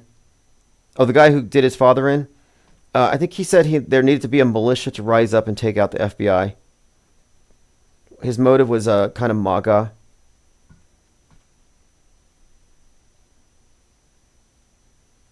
T-Dog135 says the show can't grow. All the intelligent people are already present. I happen to think that we can expand our audience just by taking down certain guardrails. That's why I went after the Mandela effect and false flag theory. As we take down the false explanations that keep people in the alt media box, a number of people will come out of it. And my target now is eliminating the explanation for anything on the news as being evidence of a simulation. If we can get rid of simulation theory as an explanation for predictive programming, that's a popular notion. And we could redirect that misdirected body of thinkers into media analysis at this level. So I'm hopeful that we can metastasize our think tank in the coming year. Adam Cook says UK Channel 4 reports on Assad's drug production factory and a multi-million-pound smuggling enterprise. British East India Company went away. Ha ha ha. Have you commented on his drug enterprise? It's just now making the news. I heard that he started a podcast. I hadn't heard about his drug enterprise.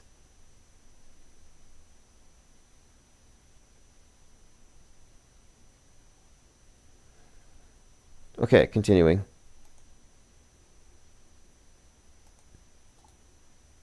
I have a number of tweets bookmarked. If you want to follow me, it's IPS Think Tank. So we already went into this one. Owen Schroyer. We're either in a simulation. How is this even possible? So all these instances of the number 286 have been debunked. So anybody who cited this as evidence that we're in a simulation needs to do some soul searching.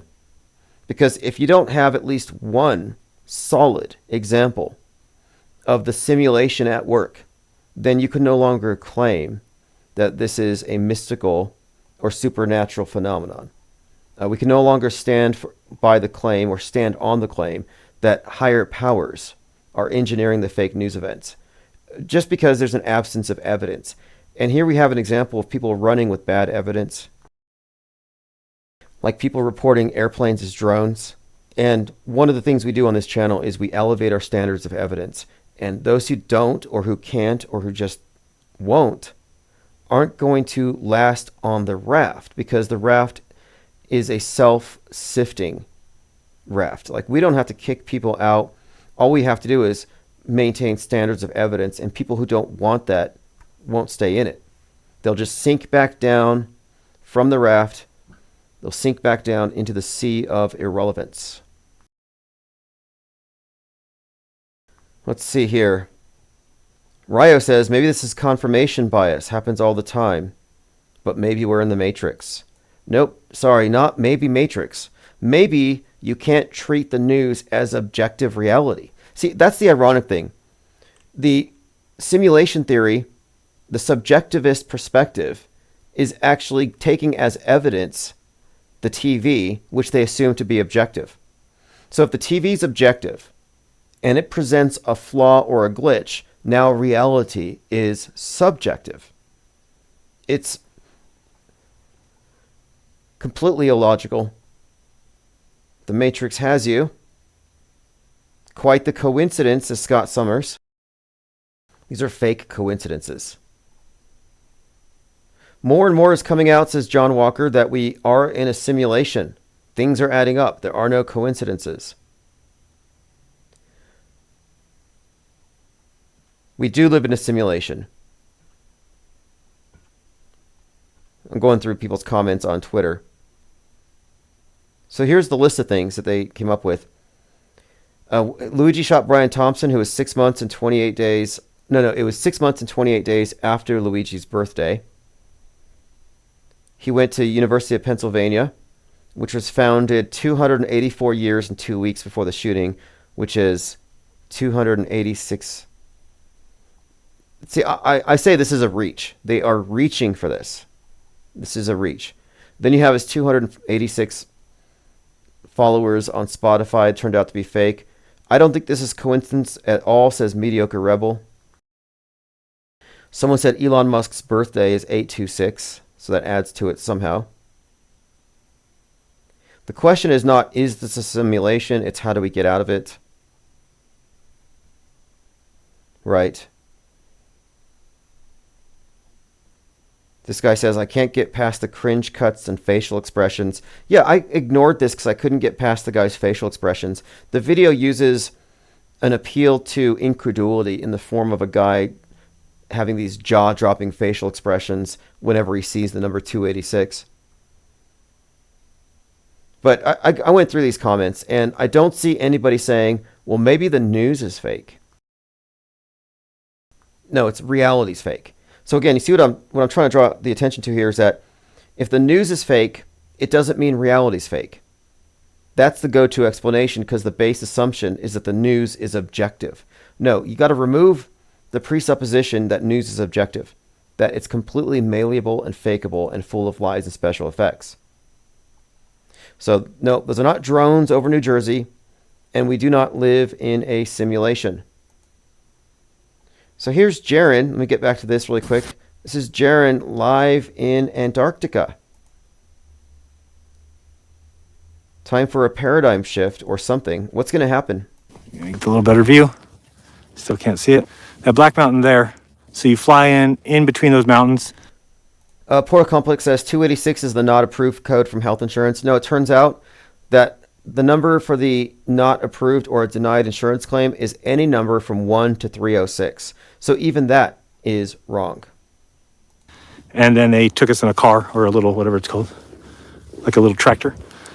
And we came down this way. So not a lot's happening down there. They're just waiting for the sun to set. We'll check back with our friends in Antarctica tomorrow.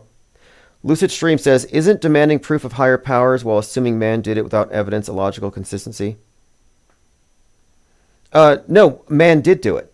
Man made the TV. Man recorded it. It's human beings. Like, there is no doubt about that. Like, it is established that the media is a product of man's handiwork. It's not nature. It's not just appearing.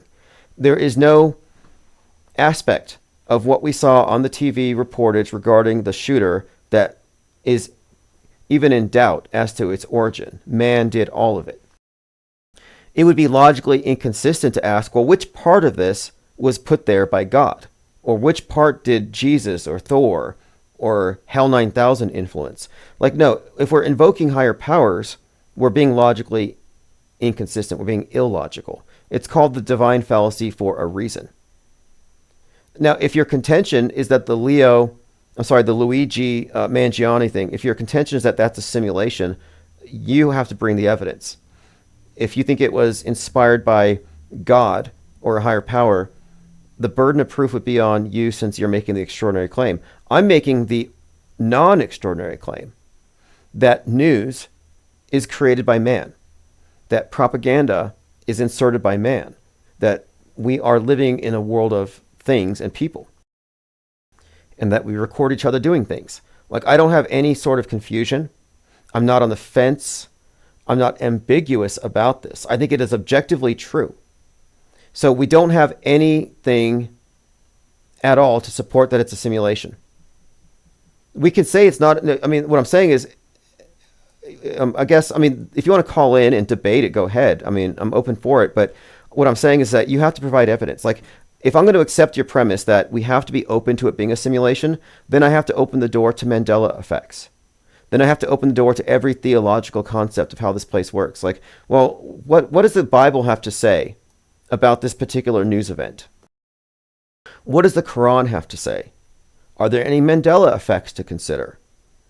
So if we open the door to the supernatural, we open the door to insanity, to incoherent argumentation, to non-theories. I would even say that simulation theory is not even a theory. I think it's in the realm of theology at this point. And that's for the lack of evidence. And the only evidence people have are things they see in the news that they see as glitchy. So no, I'm going to have to go with simulation theory has to be bunked. I don't even have to debunk it. But if you're a God believer, I'm not saying that there isn't a God, But I'm saying that it would be intellectually dishonest for you to say that this news event was caused by God. Man didn't do that, God did it. That's intellectually dishonest. And if you're going to say man didn't do this, the simulation did, you're being intellectually dishonest. And I think simulation theory is cognitive sabotage. It's like the biblical flat earth model. The biblical flat earth model had a lot of people set up to believe something illogical. The divine fallacy made it possible. And I said from the very beginning, we shouldn't let that be a starting point. You have to prove the dome first, but nobody wanted to prove it first. They just wanted to assume it to be the case. And now where are they? They're lost. They took a bad premise. And similarly, I kind of think we're on the same point where simulation and God are analogous concepts. We're talking about higher powers here. So if you're an advocate for higher powers, if you're advocating for a religious thing, that's fine, but you can't use that as evidence for anything. You can just say, hey, as a general picture, I believe we're living in a God-created simulation. Yeah, that's fine. Just don't say your God-created simulation can be used to explain something mundane here that could be better explained by man, by natural phenomenon, by things that we already observe and test. It would be out of place. If we're talking about the weather, do we need to talk about the simulation? No, we're talking about things that we can verify, things that we're observing, things that are objective. So I'm saying let's keep this objective. If you want to make the argument for higher powers, you don't have to. You can believe. You have to be, I guess, accepting of the limitations of how far you can take a belief with no evidence as far as convincing other people, but you don't get to insert that as an equal proposition as to what could be causing this or that instance. And I only harp on this because predictive programming is predictive programming is a form of propaganda. And for 2 decades now, people have been saying it's caused by higher powers. And I'm saying that explanation failed. We can go ahead and leave it alone. We can move on. That explanation has failed. And if you want to say it's not a failed explanation, then it's on you to provide one simple artifact, one example of predictive or concurrent programming or media coincidences that could only have been there because of a higher power, where you can rule out man as a cause. And so far, nobody has provided anything even close to that. Yet, we are consistently demonstrating our grasp of what is going on here, and we are consistently finding that we're right. I predicted the madness would have relevance to a future news event immediately after because it was the #1 movie, and I was vindicated. And we find this to be the case every single time. So at this point, as a think tank, we've moved past the idea of trying to shoehorn a supernatural explanation for anything when it comes to the news. Leo Freak says, the fact Jaron wants to prove it now is laughable. He just needs 10 years of conference grifting first. Thank you, Aaron Foster. Appreciate that. The IPS appreciates the support.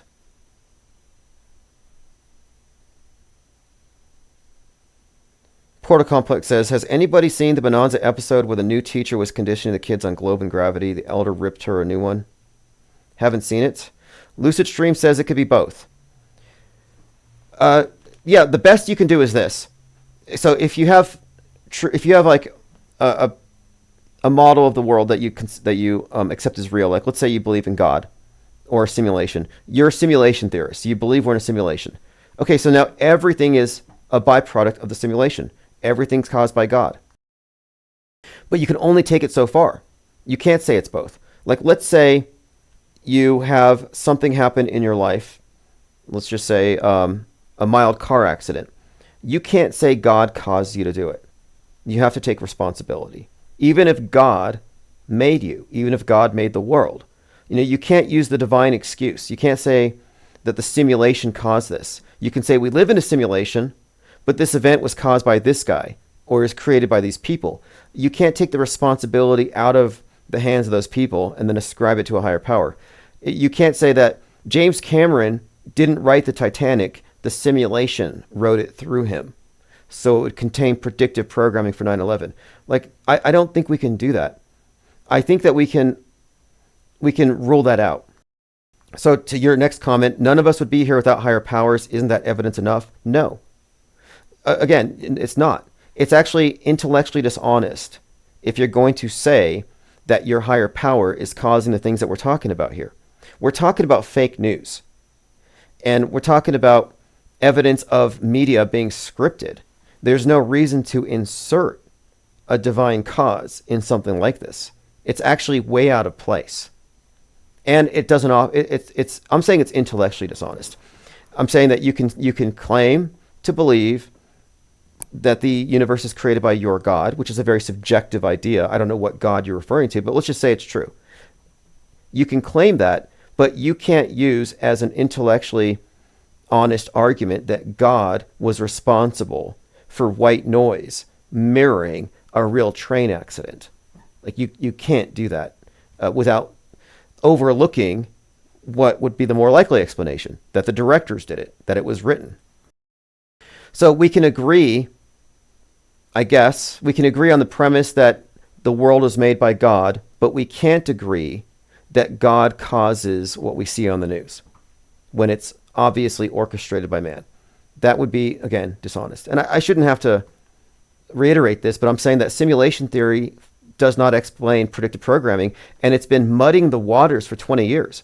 For 20 years, truthers have missed the totality of the fakery because they deflect to some higher power explanation, which is a cul-de-sac. It's an intellectual cul-de-sac, and it's a non-answer. Oh, thank you, I'm not. You purchased some art. I'll be sending that out. I also have 3 copies of Autohoaxology 101 signed, and I'm working on a follow-up book. So here it is, Autohoaxology 101. The follow-up is going to be our meta-scripted and news-bent reality. It should be out before the end of the year. 1900 says, darker forces influence mankind to commit such acts. See, that's what I'm talking about. The darker forces thing. Like, prove it.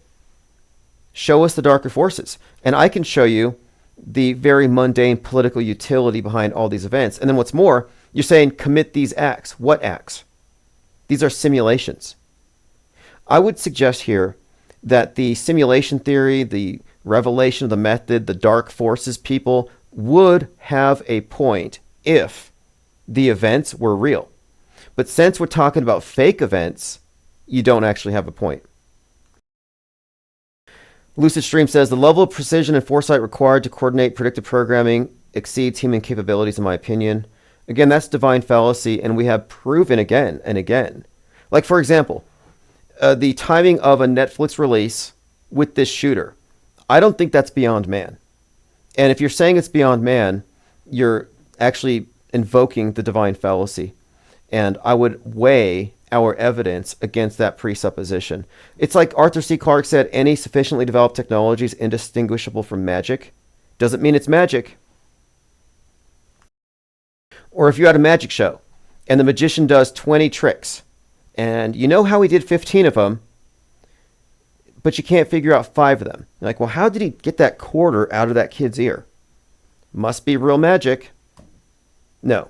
You don't go to, it must be magic for every magic trick that you can't figure out just by looking at it. You say, it's a trick. I haven't figured it out yet. But if your go-to explanation is magic, then you have not suspended judgment. You have prejudged it as magic without enough information to give you the right answer. So I would argue that you are wrong if you're suggesting that man is not behind predictive programming. Not only are you wrong, but if you're seriously saying this, then what you're signing off on is that every instance of predictive programming is us being witness to a divine power. That all these connections that I point out between Travis Bickle, the Joker, De Niro, and Trump, that this is God, that I am seeing something beyond man working through the movies. Like, if I believe that, I would be blown away. I'd be like, look, you burn your Bibles. You want evidence of God and divine authorship and divine inspiration, look no further than Netflix. Netflix can show you God right here. Let me prove it to you. And I'm saying that, so your argument would therefore be that all of my evidence for a metascript is proof of God. And I'm saying that no, it's not. But that's what you're actually signing off on. So if you're saying predictive programming could not have been done by man, your argument is that media is divinely inspired. And I would say that's a pretty tall claim to make. And if that were the case, I would be watching TV all the time. And I'd be like, well, hallelujah, praise the Lord. That just happened on Netflix. Rebel Ridge just happened to Tyreek Hill. It's like, nope, not true. Not true. Wrong answer. We can move on to the right answer. And the right answer is what we get from the objective analysis of the facts. Yeah, Octavius Prime says man and AI are behind predictive programming. AI doesn't exist. And AI is just another way of saying God. It's another way of saying simulation. Just replace simulation with Jesus. Jesus caused this Netflix TV show to come out 2 days before this travesty with the football player getting pulled out. You'd say, what do you mean? What does Jesus have to do with it? What does AI have to do with it? AI doesn't even exist. What does the simulation have to do with it? So no, this is I'm actually pushing back against it because I know it's wrong. It's illogical and it's intellectually dishonest, and we have better explanations. Unmitigated Mind says the best explanation in real terms, it's sorcery and magic at work. It's the world stage spell casting. And it builds on the sorcery that came before. Some say art itself is sorcery. Okay, my answer to that is divine fallacy. Unless you can do magic. And I was trying to get some interest in this idea. Somebody prove magic to me. If you can do a spell and demonstrate that your focused intent in a magical ritual is causing real world effects, if you can prove that to us right now or any time, then I'll take that into consideration. But you cannot insert magic as an explanation for what we're seeing on TV until you can demonstrate that magic exists. So maybe magic, maybe Bigfoot, maybe Sim. Sorry. Those are all non sequitur fallacies. Yeah, phones are open, 505-510-4226. Esteban says, AI mixed my guitar short. Yeah, what people call AI isn't sentient. It has no agency. It's a glorified search engine. It's an information sorter. It's a labor-saving device. I use it all the time. I use it in my legal work. I use it for writing. I use it for everything. My art, all the time. But at no point do I think that I'm actually communicating with a sentient being. It's like you shake a 8-ball, one of those 8-ball things. Like, who am I going to run into tomorrow? And it gives you some kind of an answer. Yeah, it's like an oracle. And if you ascribe sentience to it, you're falling for some, like the mechanical Turk. For like 100 years, people thought this mechanical Turk was beating them at chess. No, it's some guy inside of a compartment moving an animatronic. Or the Optimus, what is it, the Prime, the Optimus robots that Musk has? They're talking to people at this dinner party. No, that's some guy with a headset on behind the wall there. AI isn't real. You cannot say AI is the cause of anything. We have to also stamp that notion out. Serene says 119 listeners. We actually have 350 on all the channels. We have 350 on video and another 50 on audio.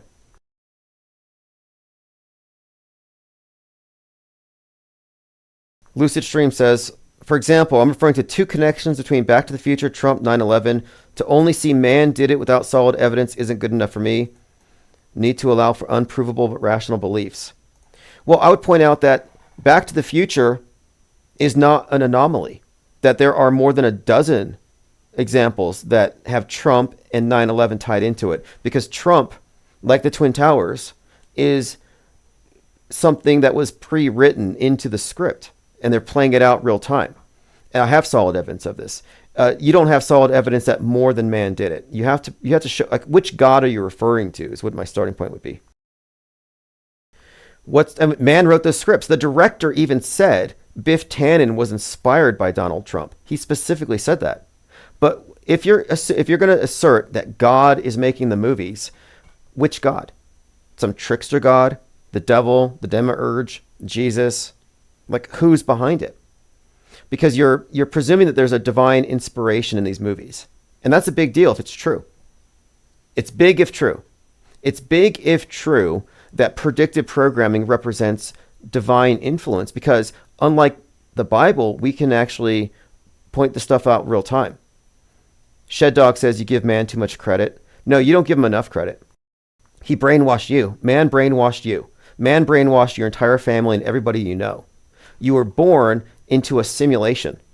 You were born into a mental map of the world that doesn't comport with the real thing for brainwashing purposes. Man dominated you mentally in a mind war, conquered you. Man fabricates your history day by day with fake news, and you're powerless to do anything about it. So you say I give man too much credit? No. No, look where you are. And look how recently you came to the conclusion you arrived at. And we don't even have a full picture. So no, we have solid evidence that everything on the news is created by man. There's no evidence of God in the movie theaters, in the cutting room floors, editing these films. None. Even if you want to say that God made the universe, you can't say God directed this movie. You can't take man out of the picture. But does anybody here have, like, which God, which entity, which higher power is it? Because just saying it's a higher power without citing which one is kind of vague. But I would also point out that there's a reason why I'm insisting on being honest about this stuff. And when I say being honest, I mean being true to logic, to the intellect. Because mysticism is antagonistic to the intellect. And the world stage is built on mankind being put into subjective belief systems. Subjectivism. Mysticism. Mysticism has been weaponized to prevent people from finding out what's going on. So if we're trying to un-mindfuck society, we need to get rid of their programming. We need to tear down the bars. And I would say that every logical fallacy that you haven't diagnosed, that you still fall for, that you use to supplant your arguments, is holding back the conversation, holding back understanding. Case in point, simulation theory has added nothing to our understanding of the Luigi Mangione story. But the Metascript breakdown has been vindicated. Not only that, it's been predictive. We are already comparing him to the Riddler before we found out that his celebrity lookalike played the Riddler. Thank you, Aaron Foster. He says, do you believe in a higher power? I'm sure you've heard the millennial reign of Christ and Satan's short season. Yeah, I don't believe in biblical prophecy as anything more than propaganda. I would allude to rule number 9 in Rules for Radicals, Saul Alinsky. The threat of the thing is worse than the thing. The threat of the nuke has been used to shape geopolitics for decades. The threat of God's judgment is an easy thing to repurpose for any cult, any group. But it never comes true. It never happens. So I don't believe in that. Now, is there a higher power? Sure, but I don't adhere to any religion, any man-made religion, any of the traditional religions. I don't, because I look at mainstream media as religion. It's the dominant one world religion. And I think that it is built up, it rests upon the shoulders of the previous religions. I look at CNN and Fox and all the holy books as the same. It's old school fake news. Like, by analogy, I would say Old Testament, New Testament as a framework for the world would be analogous to just trusting the news, as in, this is our official history, and this is our news day by day and our projections for the future.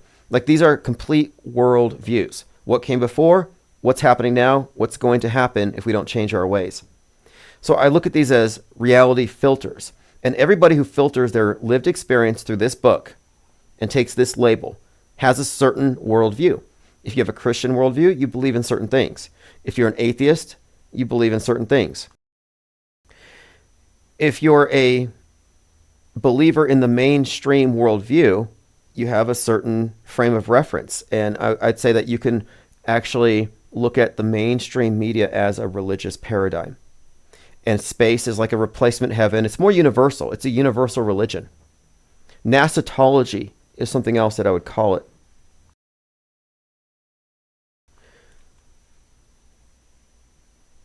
But as far as the higher power question, like it's like, what's the relevance here? And when it comes down to it, I learned in recent years, I don't criticize Christians like as a monolith. I don't think there is Christianity. Like, I don't think there is such a thing. I mean, there's the definition of it, but can you really define it as a religion? No, it's too personal. Every person defines it differently, and true Christians don't go to church, or say that the real Christians don't go to church. The ones in church say the ones not in church are heathens, and everybody's name calling. Everybody says everybody else's religion is wrong. And that's the one thing they're all right about. They're all right about a couple of things. They're all right that every other religion is wrong, and they are right that we probably do have a soul. Like, I can agree with them on that, but I completely reject their interpretations, and I'm not joining any of their clubs where they can tell me what to think.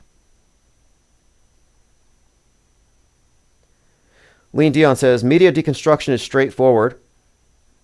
With AutoHoax methodology, this simulation MSM Plus stuff goes around in circles with no conclusions. Yeah, the simulation theorists have had enough time, I think. We've given enough time to the synchro mystics. We've given enough time to those warning us about the revelation of the method. But where their theory falls short is that we're talking about fake events. And why would the universe predict fake events, for one thing? But another thing, here's a really good analogy that explains my issue with this. Let's say that it was announced that, hey, computer hacking is way complex. It's so complex that man couldn't possibly hack computers. All computer hacking is done by gremlins. Oh, that's nice. If you're a computer hacker, no one's going to come looking for you. No one's going to hunt you down, since they assume it's so complex only gremlins could do it. Now, what about the reality hackers? What about the programmers, the metascripters, the newsbenders? Oh, they don't exist. No, it's a higher power. You know who that benefits? Them. You know who wrote the script that the people writing the scripts are actually a higher power? The human script writers. Thank you, Ted Stryker. Handing out blue wrenches here. Cameron Kaplan, Kiddo Core, Roxy W, Jennifer Reeves, Nicotramus, Brock Till Payday, Salty Siren, Conscious Reality, T-Rex in Space have all received, and Dynamo Hum. Scott Rankin all received the Blue Wrench Lodge. But look, I don't want to kick a dead horse. We've dealt with this whole thing long enough, or buy oats for a dead horse. We killed simulation theory as an explanation for fake news. It's dead. Mandela effect is dead. False flag theory, dead. And I think this is important because these theories don't have anything to stand on. And if somebody wants to defend them, yeah, let's debate it. Let's debate it. So those people who still fall for those things can arrive at the right conclusion, which is media skepticism will deliver consistent answers and results. Cope says, Shed Dog blocked me, tells me we've already known this troll. Possibly. But look, I'm all for debate because it's about getting the right information and arguments. It's not about being correct and proving other people wrong. It's about shining a light on why they're wrong so other people can work their way out of it. We killed chemtrails. Chemtrails, Mandela effects, false flag theory. These things have all been decimated by the think tank. These are all guardrails. And one more point. If you say that we're in a simulation, then you have no right saying the Mandela effect doesn't exist. Because the Mandela effect is a byproduct of living in a simulation. And the Mandela effect has been debunked. It's been explained away as nothing more than false memories created by retroactive interference by the interrogator, the false binary propositions.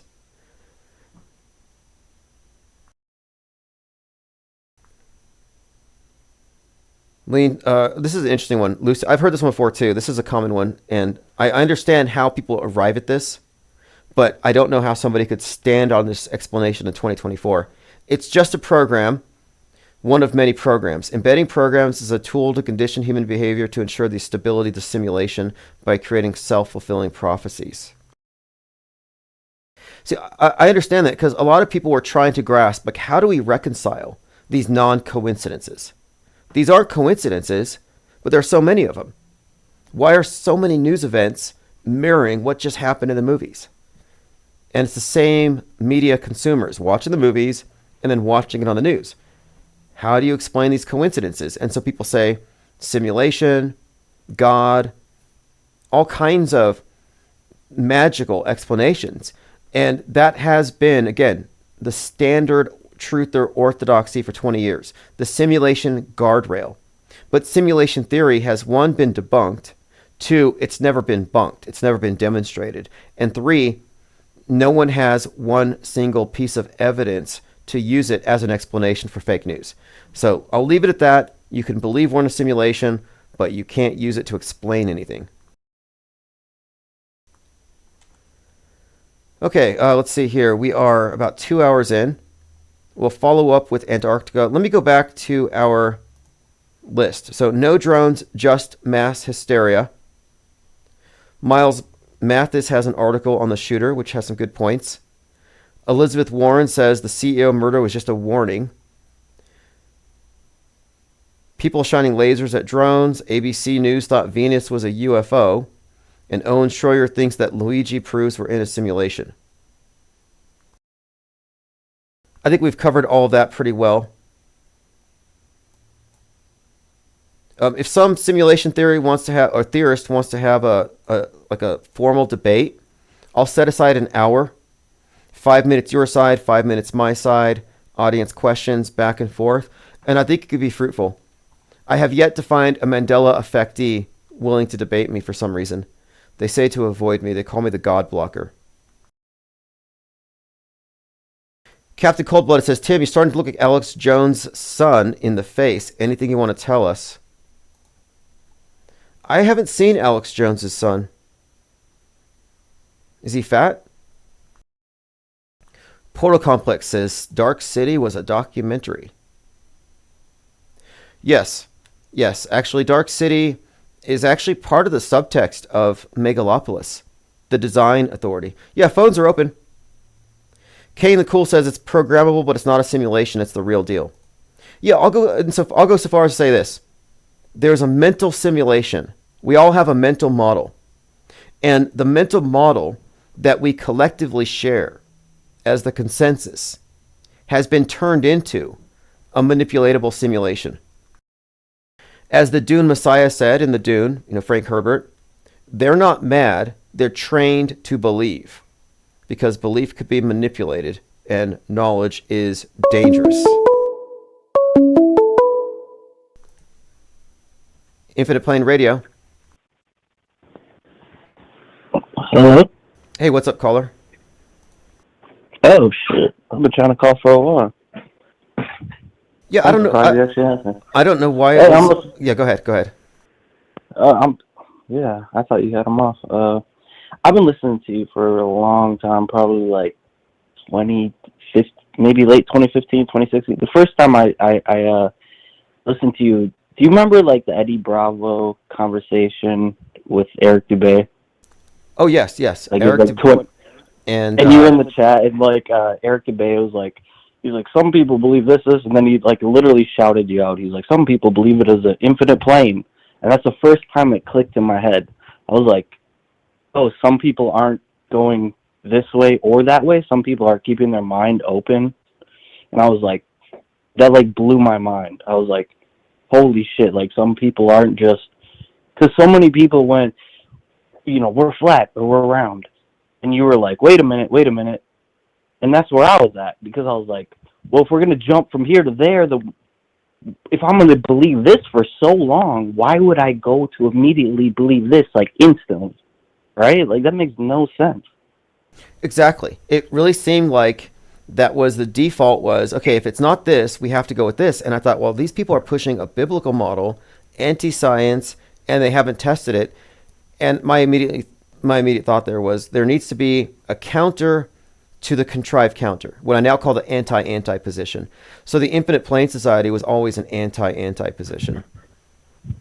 Exactly. Well, for me, it was like, well, if we're going to everybody I know, my whole family, all my relatives, we believed in the globe, right? And all of a sudden, I'm starting to unquestion that. Like, the first thing I'm doing is I'm hitting the brakes, right? Like, well, wait a minute, like, right? Like, they were like, everybody's like, well, it must be this, and I'm like, wait a minute, let's think about it. And it was, you were the only person, really, the voice of reason was like, because you weren't saying anything. You weren't saying, no, it's this or this. You were saying, wait a minute, let's think about it.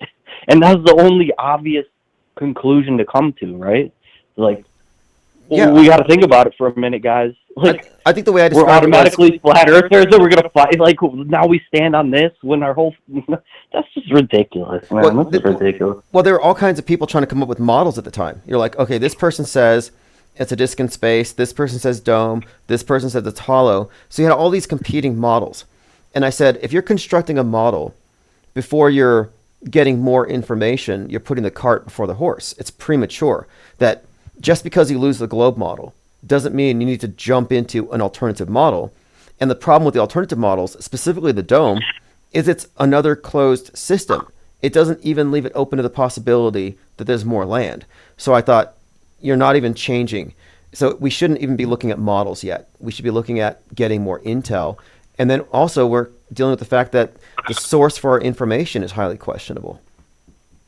Well, especially since the people who wanted to go to the next model, they weren't even leaving the house. Like, at least NASA was claiming to go out of the world. Like, those people wanted to come up with a map in their room. They didn't even want to go outside, right? They wanted to be like, well, this is the flat. There was like, everybody, well, this is the model. And like, they didn't even leave their house. And like, all of a sudden, we're going to believe them? Like, at least NASA was pretending to go outside. Yes. And we were always getting behind various endeavors to explore and get more information from Mad Mike and exploring again. But the approach of building a model first is what I would call MSM plus. And it's typical truther stuff where they don't like the answer they have, so they add a bunch of stuff that they can't verify. And I'm saying to be a skeptic is to be the subtractive. You have to take the subtractive view. You have to say, well, what can't we verify? Let's eliminate that and get more facts. So you can eliminate the globe because you don't trust NASA. You can eliminate the model rather they've given us and the images they've given us, but we can't throw something in until we get more information. And if right now they were able to prove without reference to NASA unequivocally that we're on a ball, it doesn't automatically mean that whatever NASA has depicted is true, because they could be hiding land. They could misrepresent it. The moon landing's still fake. So we're still dealing with fakery, the same problem we've always been talking about. Yeah, I absolutely agree, and that was the one thing that really turned me on to what you were talking about, because it was like we need to take a step back, and there's so much information from what Alex Jones, David Icke, NASA, all the way to the extremists of whatever, the flat earth. Like, we need to take a step back, because I'm not in a rush to figure out, to plant that flag and be like, now we got to, one of the early things was to our detriment was like, we need to build numbers. We need to build numbers. We're going to get all these people on our side. And that was the stupidest thing we should have done. Like, trying to wake people up was the dumbest thing. Like, we don't need to wake people up, and like, we need to figure it out for ourselves. Like, at the end of the day, like, I don't care like how many numbers on this side and that side. And you were really the one person who everybody, like the Globers telling you're wrong, the Flat Earthers were telling you wrong. And I was like, well, this guy must be onto something, because everybody's telling him he's wrong and he's not even claiming to be right. Oh, they were chasing celebrity endorsements. And I was like, okay, look, it doesn't matter if a celebrity says it. It's a losing proposition. Like, you can't just wake people up and make it happen by mass agreement. There has to be some information that causes very intelligent people in the know to blow the whistle. And as far as incentives go, most of the Bible flat earthers said, oh, it's just scientists trying to hide God, which I think is a ridiculous explanation, because science would determine the truth. It's just the fact they've co-opted science and they've managed to infuse it with some special effects. But it makes sense to me that the same people who lie about who fake the news and fake history can't be trusted to make the maps. So I'm under the impression that the entire operation is hiding what the world really looks like, round or flat. It's almost immaterial at this point. Yeah, I agree. But the main thing that made me want to call in, because I'm not really trying to argue the flat or the globe, or really even the God construct, the simulation, all that. I really just wanted to touch a bit because it's really piqued my interest because this Luigi guy, like, this was something that was below my radar. Like, yeah, it's the same thing played over and over. But I see a lot of people around me who have been just not interested in any of this stuff that I've been saying or really talking about. And, like, they're really, really biting this, like, hard. And I'm not really sure why. And they're coming back with the same shit, like, you know, the 286 and all these numbers. And, like, I thought the Trump fake ear shit was going to be like, you know, the arm of God, all these biblical verses, like, look at it's the next thing. And, like, they were all like, that's horseshit, that's crazy, that's, you know, conspiracy. But now they're spouting this same stuff. And now why are they buying it all of a sudden? Because it's, like, on Twitter? Like I don't get it. Because it's being artificially blown up? Like, how are they buying this now? It's the same thing. He got caught. He's so smart, 200 IQ. He popped off in the, you know, in middle of the city. Then he disappeared in Central Park, hid the gun, and then he shows up at McDonald's, got all the IDs and the manifesto and the gun on him. Like, it's all contradictory. Like, why are they buying this? What about this story? Yeah, target marketing, and it has been effective, and it resonates with their political ideology. I think also part of it is, so I think there's symbolism here. He shoots a CEO, 47-story building. We made these Trump connections, but Trump just won. And so the Trump haters feel aggrieved. And now they have a street-level Joker-esque hero who rises up to fight the system. And so I kind of think this is a perfect psyop targeted to the right audience, and that's going to make it stick. And so I think it's completely engineered, and it shows how powerful they are in terms of scripting our reality. And I think they also deal with the realm of conditioning us with predictive programming.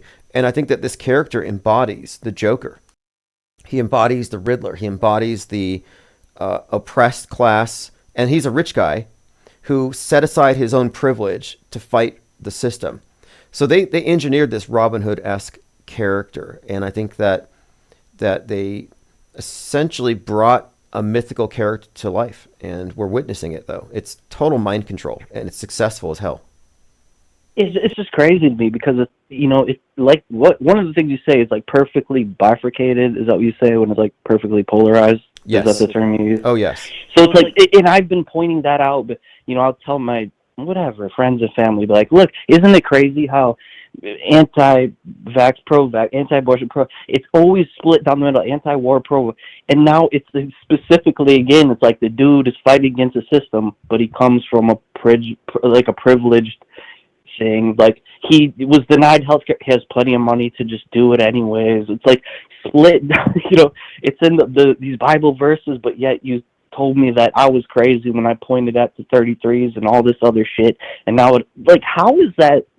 It's just blowing my mind that they can't even think about, you know, even the basic thing, like the manifesto was released, like there's an ongoing court case, like you say, Scooby-Doo justice. How is it always fucking Scooby-Doo? Like, I know people who have been through the legal system, and they're like, that doesn't work like that. No, it would never work like that. Like, that'd be crazy for all that info to be released like that. The dude's so smart, and he keeps all the shit on him, and he's going to McDonald's, and, like, they ID hit. What is that story? Like, yeah, I thought so, too. It's like a spell. The Scooby-Doo justice thing. Like, you're talking about a murder. The body's not even room temperature yet. And now we're getting the clues he dropped, which leads us to his manifesto. And since when do they publish a terrorist's manifesto and create sympathy for the terrorist? That's not how you generally treat these things. And they treated this individual like, oh, he deserves to be platformed. They platformed his entire message right away. So no, this struck me as Scooby-Doo justice. It was a single episode, easy to digest. Children could get the story. In fact, a fakeologist said that his, you know, people talk about their family members' reactions to things, and he said his daughter remarked on the cute shooter.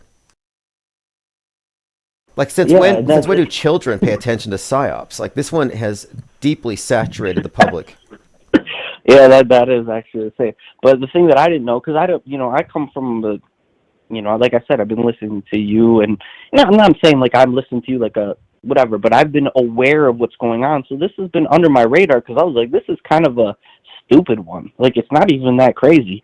And then I hear these regular people around me like, the numbers are adding up, and he got caught with the manifesto, and then they're saying it was a patsy because they planted it on him. But all these other, I don't know how to speak, like these mass events, like they always have manifestos on them. They always have it, and then you never, like, you bought it every other time that added to the evidence, but now you're like, oh, they planted on him. It's almost like I can't even understand how these people think anymore. Like, well, you know what's interesting? I knew they're dumb, but when the Boston bombing happened, I heard about it from a neighbor that I wasn't even talking to. They were talking to somebody else. And then on this one, I was at a dollar store, and I overheard somebody telling the cashier who didn't care, oh, they caught the shooter at a McDonald's. So this story really spread like wildfire. And I don't know why this one in particular, but it's not usually the case. Normally people are apathetic and they're not paying attention. So it just seems to me that this one, for some reason, has been targeted to a lot of people who aren't generally paying attention. And I would have ignored this one. I thought it was boring at first, but then I remember I just watched The Madness on Netflix, and I started to see, wait a minute here, the narrative in The Madness is the vigilante versus the billionaire CEO. And so there's this Robin Hood narrative, the class warfare stuff, and it all comports with the Joker stuff. And so I started to see, okay, this is a fictional construct, not a real shooting. Yeah, exactly. And like, I feel from like knowing that, just to seeing this play out, and it took me aback. I'm like, wow, like you cried when I told you this event was fake, and now you're saying it's about to be a revolution because of numbers, and dude is aiming at, and then they talk about, well, God is telling you that the American healthcare system is corrupt? Is that what he's saying? Like, we all knew it was fucking corrupt. Like, he's shining through he's breaking through the dimensions to say the American healthcare system is corrupt. Like, who didn't know that? Right. Yeah, the mystification of these stories. Like, even Trump knows that he scored a ketchup on his face. He knows that was fake. And yet, he talks to his audience and he's like, it was at 6:11 p.m. and that's from the Bible, armor of God. So even he's tapping into this because the God believers are now adding into this other element to what happened that day. So they add on to their lies with mysticism, with religiosity, and these other notions that are just story, narrative, emotion-driven reasons. Uh-huh. Do you think, okay, so this is another thing I'm thinking. Do you think that, okay, so we know you and JL and I'm like we seen this in the Trump, you call it the ear piercing. That's fine. But and I honestly thought that would have been bigger than what it was. It really wasn't.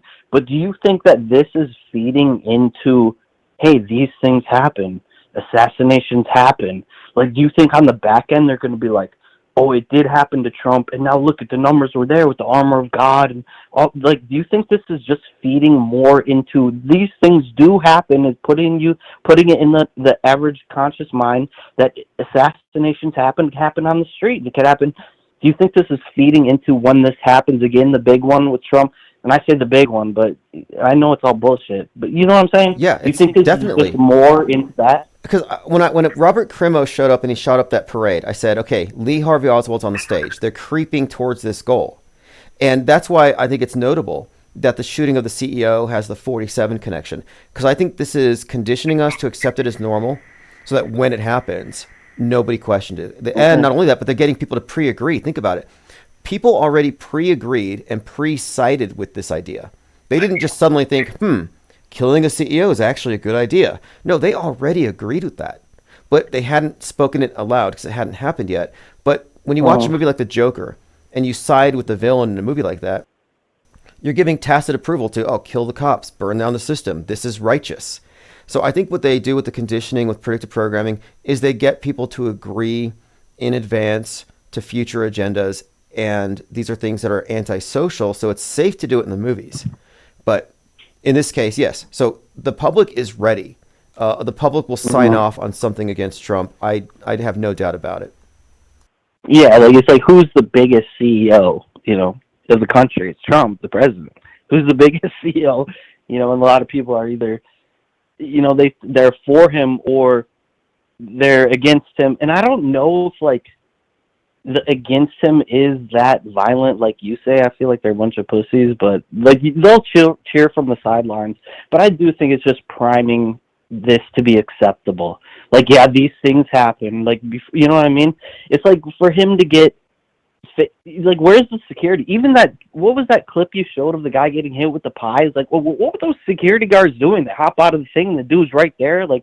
There's no security. Is that normal? Both security guards are fired. Have one security guard for a rapper, and that happens, and they're fired. Are you kidding me? Yeah, they threw out some theories that maybe he set it up on himself. Now check this out. Synchromorpheus posted this on December the 5th. So 26 days before the shooter shot the CEO, this article came out in The Guardian. And a lot of these magazines have foreshadowing. So predictive programming, instead of being a mystical simulation thing, it's a literary technique. It's called foreshadowing. So The Guardian had this. It has Trump in crosshairs. Pretty obvious, like you're looking through a rifle scope at his head. And it says, incoming Trump presidency threatens millions of American healthcare plans. They're not going to renew concepts of plan. This is Trump's ACA coverage thing. That's interesting. So this came out before. So this is already saying hostility is being felt towards Trump because he's going to get rid of people's health care. And there he is in a crosshairs. And this is a month before the shooting. And again, the movie The Madness came out right before, the day before. #1 trending movie. And it's got a CEO killed by a vigilante. And the movie has 3D printed guns. And what did Luigi have? A 3D printed gun.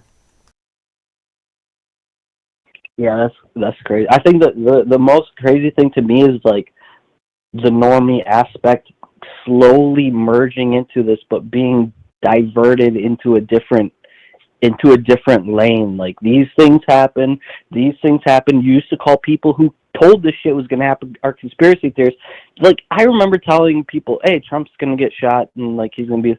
I remember people, they'd be like, that's crazy. Another one of your conspiracies. It happened, and they're all of a sudden they're like, boom. Yeah, of course he got shot. He's the most hated man in the world. It's downloaded instantly into reasoning it. What? Yeah, 1 minute they're like, that's crazy. The next minute, yeah, we all saw it coming. And I noticed right before 7/13, we were talking about it because of the predictive programming, but suddenly every right-wing pundit was saying, I'm afraid Trump's going to get it. Alex Jones was saying it. General Flynn is getting it. And I'm like, there's a chorus here. And that does create the sense that it was expected. Yeah, that's definitely. But it's just interesting to me to see I don't like to say the hive mind or the NPC mind or anything. I don't really like that term because I know people who believe that shit who are very good people, better people than maybe even me. But it's interesting to see how the wand has been, we're going this way, we're going this way, we're going this way. It's kind of frightening, man, because it's really getting to the point where they're shouting for deaths of CEOs and their number. They would have call us crazy, and now they're talking about simulations, and this is all. Yeah, they're the ones. That's insane, dude. That's insane. Look, we're not the crazy ones as media skeptics and inactivists. We're not the ones being agitated by what's on the screen to sign off on violence. We're not being radicalized to violence by the TV. But as far as the hive mind thing, the way I look at it, very simply, is that the dominant paradigm has everybody programmed to accept the mainstream worldview. And the mainstream worldview just has a lot of presuppositions built into it. Conspiracy theorists exist on the fringe called MSM+, where they believe all the mainstream stuff, but then they add on with a bunch of conspiracies. Our position is MSM-, subtracting the presupposition that the screen is telling the truth. So it's not so much a hive mind as it's just conformity out of habit and tradition. And it's not an intelligence thing. It's just a situational awareness thing. What does the tradition just kind of go with? Okay, this is acceptable. Maybe there's younger people within your family who are kind of going the route of especially media, TikTok, Twitter, and all. Okay, this is kind of accepted, and we're sitting out here on the fringe. Man, we've been watching it We've seen the numbers on every single damn operation they've played, and like we're tired of even talking about it because it don't get us nowhere. But they've done this forever. The numbers are lining up with the Bible. The numbers are lining up with the 33s and the 42s, and they've done this with everyone. It's almost like they're just throwing it out there every time. Like, will they bite? Will they bite? Will they bite it? Like, finally, they're getting the big one. Like, they're kind of not the big one, but you know what I mean. Like, they keep doing Yes, it. they're getting a deep level of engagement here, and I think it's probably all intentional. They're puppeteering people, but that's why I think what we're doing is unique, and what we're doing is, I think, the right approach, which is we form a separate think tank that doesn't automatically buy into the alternative media. Because a lot of alternative media people are like, yeah, I don't trust the mainstream, but you trust alternative mainstream. And these are both shadows on the wall projected from the same projector. And that's the main separation here, because we're not going to convince anybody. They're not going to trust us. They're going to trust the screen. And they're going to trust something when it becomes like acceptable to. So I think by separating as a think tank, we're going to accelerate this conversation. And eventually, I think a lot of people will see the sense in it, but there's no way to convince them at this present Yeah, stage. I agree with you. I hate to cut it, but it's like I want to say two things. Like, one, I agree with you. Like, eventually we're gonna, I don't even say eventually. Like, we already are. Because there is no. If we get enough group up, eventually, if we convert enough people, like that was something that I thought in 2015, 16, 17, 18. We need to get everybody. But it has nothing to do with that. Like, because you can't force that. You can't make anybody believe that. And it's not about that. It's like what you said. You need to inoculate your mind. Like, I can't do anything, but I can fortify my mind. Like, I sit here unaffected by it. Like, I can be like, wow, that's crazy, but I'm really not that affected by it. Like, I wasn't affected by what happened in 2020. Like, because we were basically laughing at it. Like, we were showing people, like, we were basically laughing at all that stuff. And that never would have happened if I wouldn't have, started thinking about this a long time ago. And it's very difficult. But another thing, can I just say one more thing? That's a great point you made. I mean, we're divided between believers and skeptical knowers, and we have a buffer. We don't just get dragged into things so easily anymore. But go on. Yeah, and it is kind of, I kind of forgot it, but it's been like tough though, because it's just like, of course you get fought every single step of the way. I remember telling people this news story is a fake, and like having family members cry and tell me I'm crazy and like I'm empathic or whatever, and it's like, it's literally the opposite, because what is bigger is what's happening to all of us. Like, it's like, that's hard to get through, but when you break free of it, it's just like, it feels better. And it really did. So, okay. So what do you think about the whole final experiment thing? Okay, so the final experiment right now, it's going on, which is great. And Jaron, Whitsitt, they're all there right now. One, it's not an experiment. It's an observation. It's an observation. Absolutely. But, they love throwing that fucking word around like they're doing something. Right. No, all they're doing is they're making an observation. So from what is purported to be the South Pole or Antarctica, whatever, they're observing the sun for 24 hours, and if it doesn't set, it would therefore falsify the flat Earth model, which I contend there is no model. But it's premature. Oh, yeah, absolutely. I absolutely agree with you. Like, there is no. I mean, that's basically, it comes back to what I said, right? It's a flat or the round, and you're like, wait a minute, could be infinite. Space could be pixels. Like, I don't know that. I just don't know that. Right. So all it does for me is it says that, okay, well, they may have a win in terms of the best model that explains observations may in fact be the spinning ball, but it does not mean the news is real. It doesn't change the fact that NASA's lying and misrepresenting what we're on. It doesn't validate even low Earth orbit or orbiting satellites or any space travel whatsoever.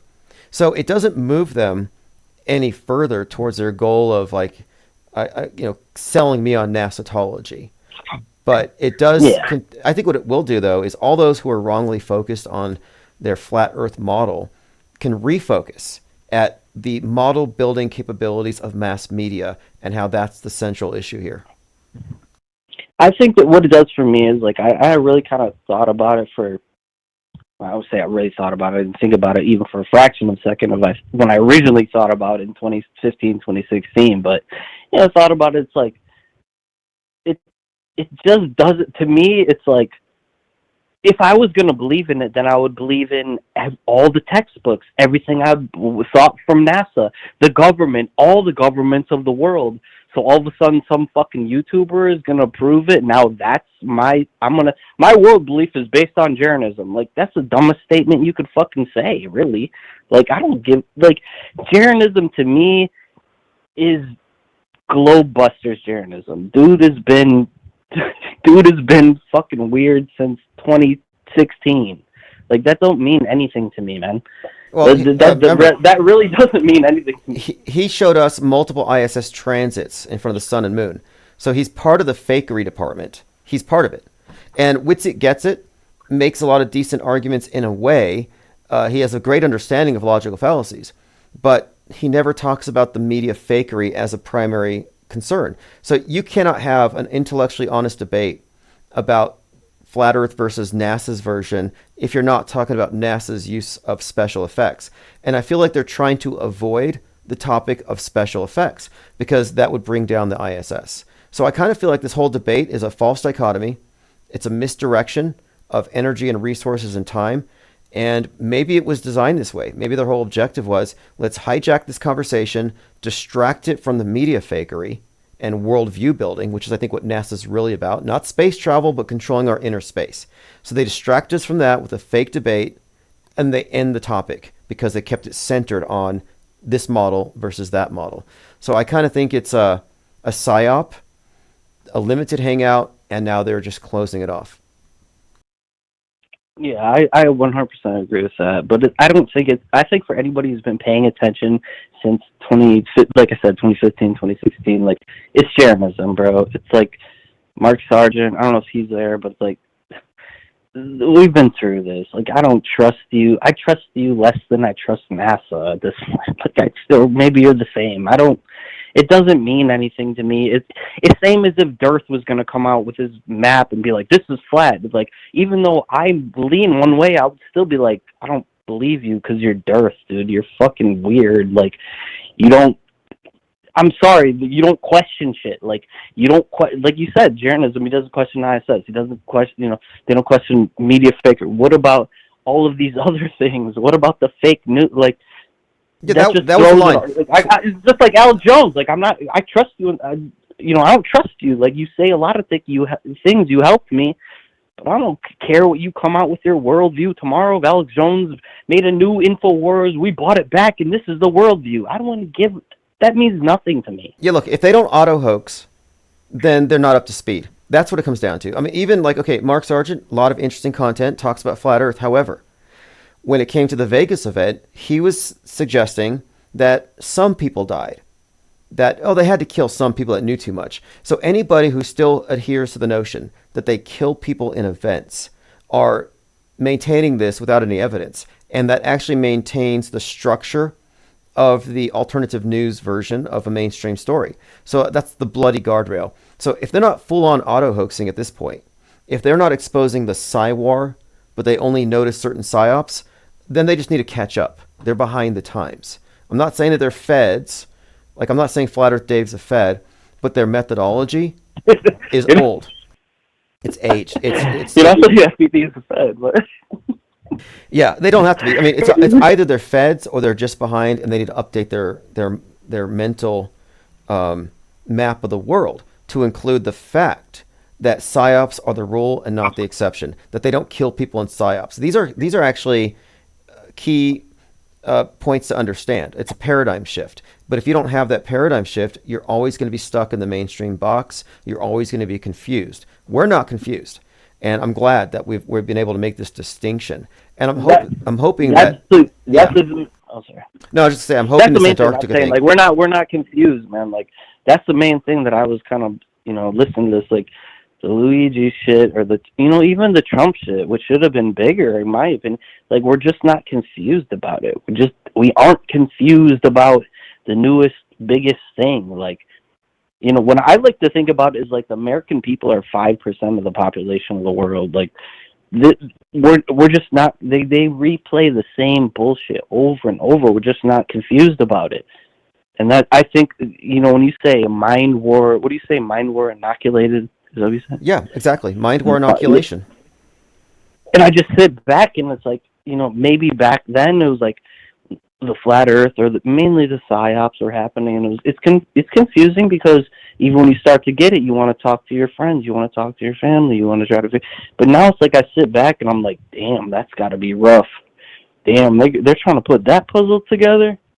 They're still trying to figure out that shit. Like, wow, that sounds like a lot of work. That's what the IPS is for. And recently, about a month and a half ago, I managed to get my original channel reinstated, just kind of on a whim. I woke up in the middle of the night and something told me to email YouTube and apologize for misinformation. And I did it ironically, but they reinstated my channel. And the IPS channel from the very beginning has been a think tank with certain rules, certain standards. We're like, hey, we're not trying to tell you what to believe. We're trying to arrive at a methodology for processing media so we can come to know what we can know and then disbelieve what is not believable, but be informed about why we don't believe it. And we've maintained this as a think tank. So you don't need to talk to your friends and family about the fake news. You don't need to inform them. You have another click here and we're the cutting edge and we'll stay this way. And when people are ready to catch up, they can follow us pretty much. I agree, man. Like I said, I've been here since the beginning. I've been here since Toto was kicking people in the head with his rant. I've been here since day one, bro. I may not use the same name, but I've been here forever. So well, I appreciate it. I get what really it is. I remember late night meetings, late night, fucking all that shit. Just figuring it out, man.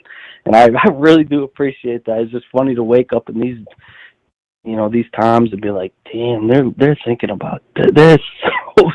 I like they're it. So lost. I man. like They're these so lost. These big psyops that saturate everywhere. It always brings people back. So it's like, I know if there's some major psyop, all the people who used to listen are going to find us again because we're always at the cutting edge and that's where you'll find us. So if there's something big happening and you want to know what's the most up-to-date deconstruction of it, the IPS think tank and other media fakery analysis should be the go-to. But I think it's great that you're calling in and it's been this long. And I've never called in. I've never called in before. I've been listening to you that long. I've never called in. I appreciate it. I love first-time callers, especially from the original think tank, because you're a founding member of it. Because that was the days when it was impossible to have a coherent conversation until we made everybody a mod, passed out blue wrenches, and then filtered out those who weren't being honest participants, the trolls. And if we didn't have that as a foundation, we wouldn't have been able to build this oasis of skepticism and objectivity. Yeah, and I do like that because it, like, I like how you say, like, you're pro. What do you say? You're pro, anti, and anti. How do you say that? Anti the pro position, which is the mainstream, but also anti the anti. So you have to be anti-pro and anti-anti. And that's how I look at your quote-unquote cult. Like, you're pro, but we're all. It's like we're here because we want to agree with people, but we're here because we don't agree with fucking people. Like, we don't even agree with you, but yet we all agree to disagree with fucking everybody else. You know what I mean? Like, because we just, at the end of the day, we want to figure it out for ourselves, really. And we kind of all, I mean, we're the rest. We're the ones that are left here. Still like, okay. Yeah, and we didn't get scattered. We didn't get lost in agendas. We didn't all become Q or I spell crack pipe with a Q. We're not hitting the Q pipe. We're not running up the Capitol Hill. Like, I think this think tank's maintained its integrity, and it's because we do have a point here.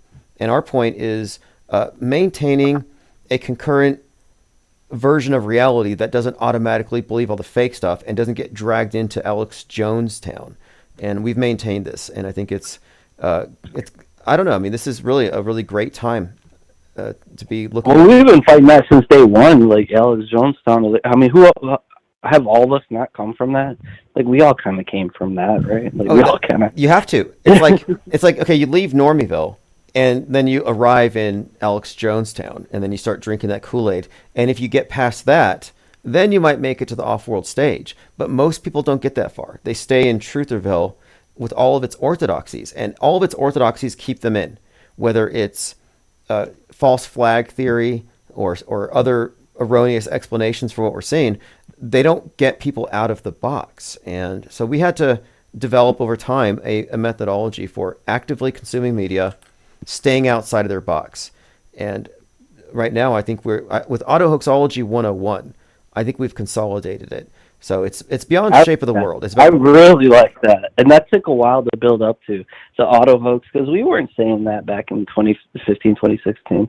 That took a while for us to, for I don't say us, like you, for you to really get to that, because it almost got to the tipping point, right, where it's like, well, we might as well just not. It's all been bullshit. We might as well just not believe and then go from there. And and that's a lot. Same thing with the Luigi thing. It's like we might as well not believe it. And this is really stupid. It's almost so stupid that it's engaging, because like, oh my god, like the bait was thick. Like they really did it. They really bit it. Yeah, well, hey, I appreciate you calling in. It's great to have informed people, and it's not about believing the same things. It's about having an adherence to the same standards of evidence. And this is actually kind of a philosophical thing. That's why we're not in a rush to believe. We're not reacting. It becomes more philosophical, and that's where it should be. We're not political. And I think that we are advancing a philosophical breakdown of mainstream media that is needed in the deep fake age, where everything can be faked. Yeah. All right, man, I'll let you go, but I just want to say, like, I've been sitting up here for the last, I don't know, maybe like early afternoon. I seen Journalism, and I was like, oh, wait for IPS to go live. What does he have to say? Not because I agree with everything you have to say, but it's like, because I know the think tank's going to be here, and we're going to be talking about it. So, I appreciate that, man. I'll be here tomorrow and the next day. Very cool. Well, hey, we got like 350 people on video, another 50 in audio. So we're getting close to our starting numbers, where it was like 400 on the live streams. And this will continue. Yeah, I remember. I was there, and I'll still be here, bro. So I'll catch you next time you're on. Awesome. Appreciate it very much. Thank you for the call. Have a great night. Yeah, have a good night. All right, another first-time caller. And maybe I had a feeling that when I had that original channel reinstated, we'd begin to see many, many more. ADR says, factoid fun, Tim originated the term flat smack. Yes, we did. Flat smack was when you go into a live stream and you hijack their chats and you start saying things regarding why you think the earth is flat until somebody's face shows that they just came across some alien concept and they're not taking it well. We had an entire lexicon. And it's not that we were necessarily saying that the earth is flat. It's more like research flat earth. If you remember the billboard we did, research flat earth, we said that in particular. I said, let's not say the earth is flat. We need more information. Let's go with research it, because if there's anything there, and there is something there, what is there is the voluminous examples of media fakery and the fact that space is likely some kind of a construct, and we're trying to understand, well, what's the bigger purpose to it? Now I would contend that the space program is and has always been about controlling world view, and that they're not really going into outer space, but they're controlling our inner space. And this would explain why Stanley Kubrick was involved in both Apollo 11 and the JFK assassination and 9/11, because it's not just about faking space, it's about your mental space. And that's what they ultimately are targeting in what we call Mind War. I have a new book I'm putting out here very soon. It's a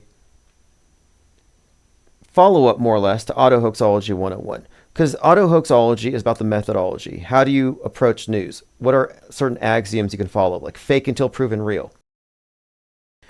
What about fakeability? And these other things that I think are a huge part of breaking down news. But now we're at the point where, how do we explain the purpose of predictive programming, and how does it fit into the big picture?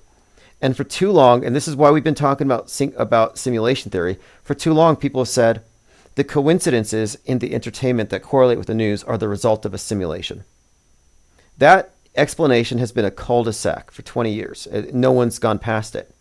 And what we have learned through observation, and what we can predict, because we have a model here, and this is what I'm going to elucidate in our news-bent meta-scripted reality in this new book, is that and this is the best explanation I have, I'm positing this as a model here, is that there is no meaningful distinction between entertainment and news when it comes to mass entertainment.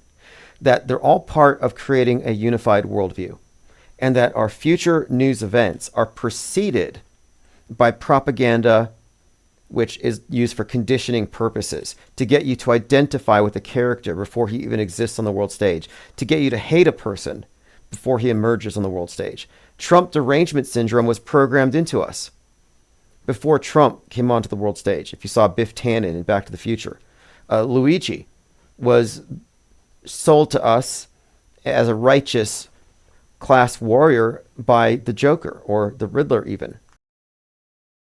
So we've noticed that not only is there a consistent pattern of future fake transformative psyops preceded by fake news, that psyops imitate the art, but that the timing of releases is so precise that we can definitively say that these various psyops have specific political utility, and that this is 100% predictive programming, that predictive programming is 100% propaganda.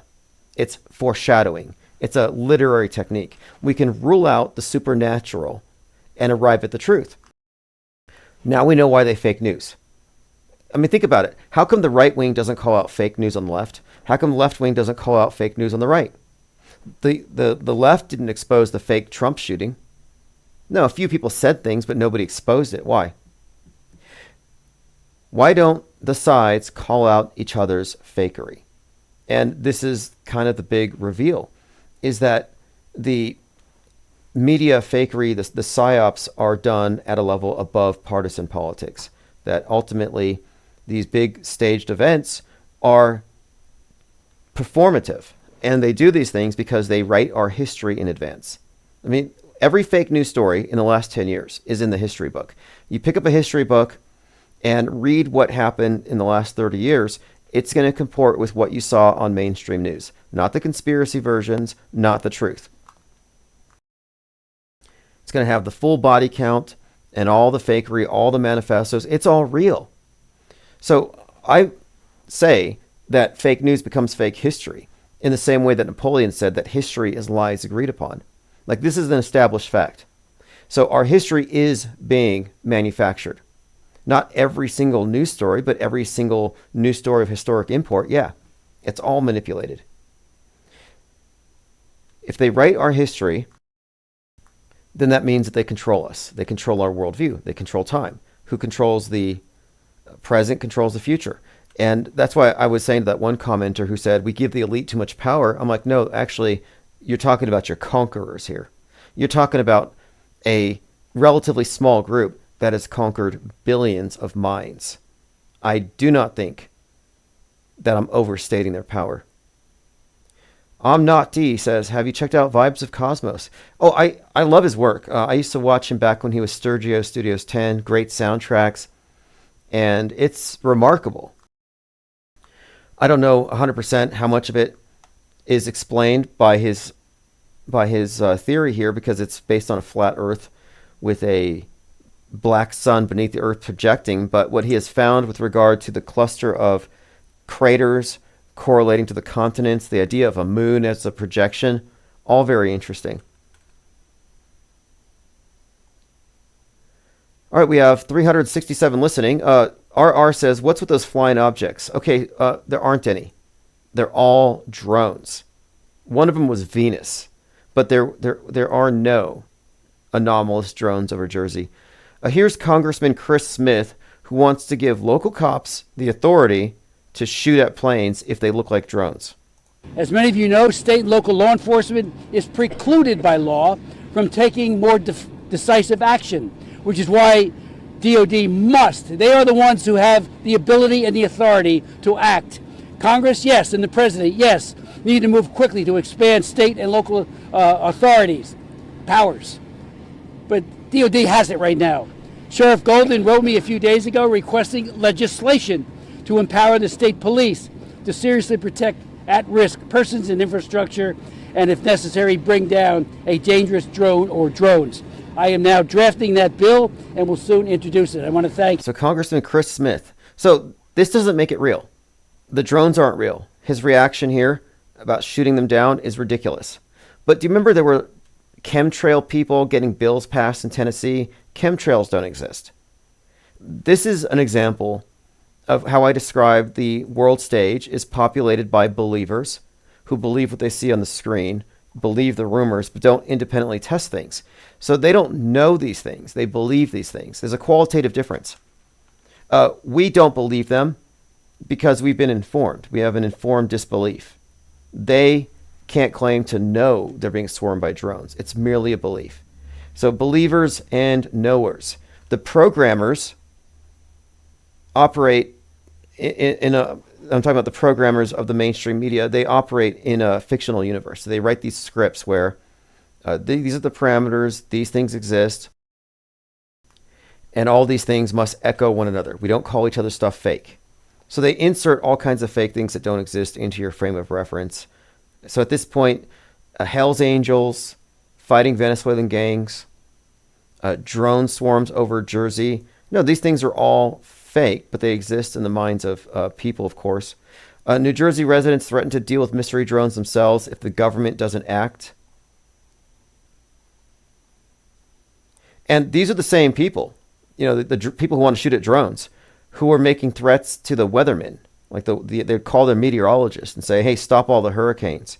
You're using chemtrails to create hurricanes. There were 33 bomb threats called in there in Springfield. I mean, it's insane. The world is insane. And we're not the crazy ones. We're the skeptics in the room. We're the ones that are objective in this. Suzette says they're military drones. If they weren't, the military would be on them like white on rice. Yeah, I would argue that in all likelihood, there are no drones, that there's no evidence to substantiate it. But if there were any, you're right. If they were in the airspace, they would be taken out. Suzette says, Tim, you're not exaggerating their control. Yep.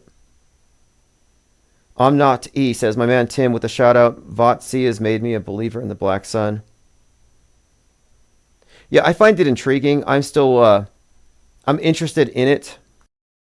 Yeah, there were 33 bomb hoaxes called into, what was it? Springfield. And no, that was not over drones. That was over Haitians eating dogs and cats, which was also fake. I mean, it's unconscionable. The number of influencers spreading fakery for clicks. They're incentivized to lie. The alternative media has less of a conscience about lying than the mainstream media.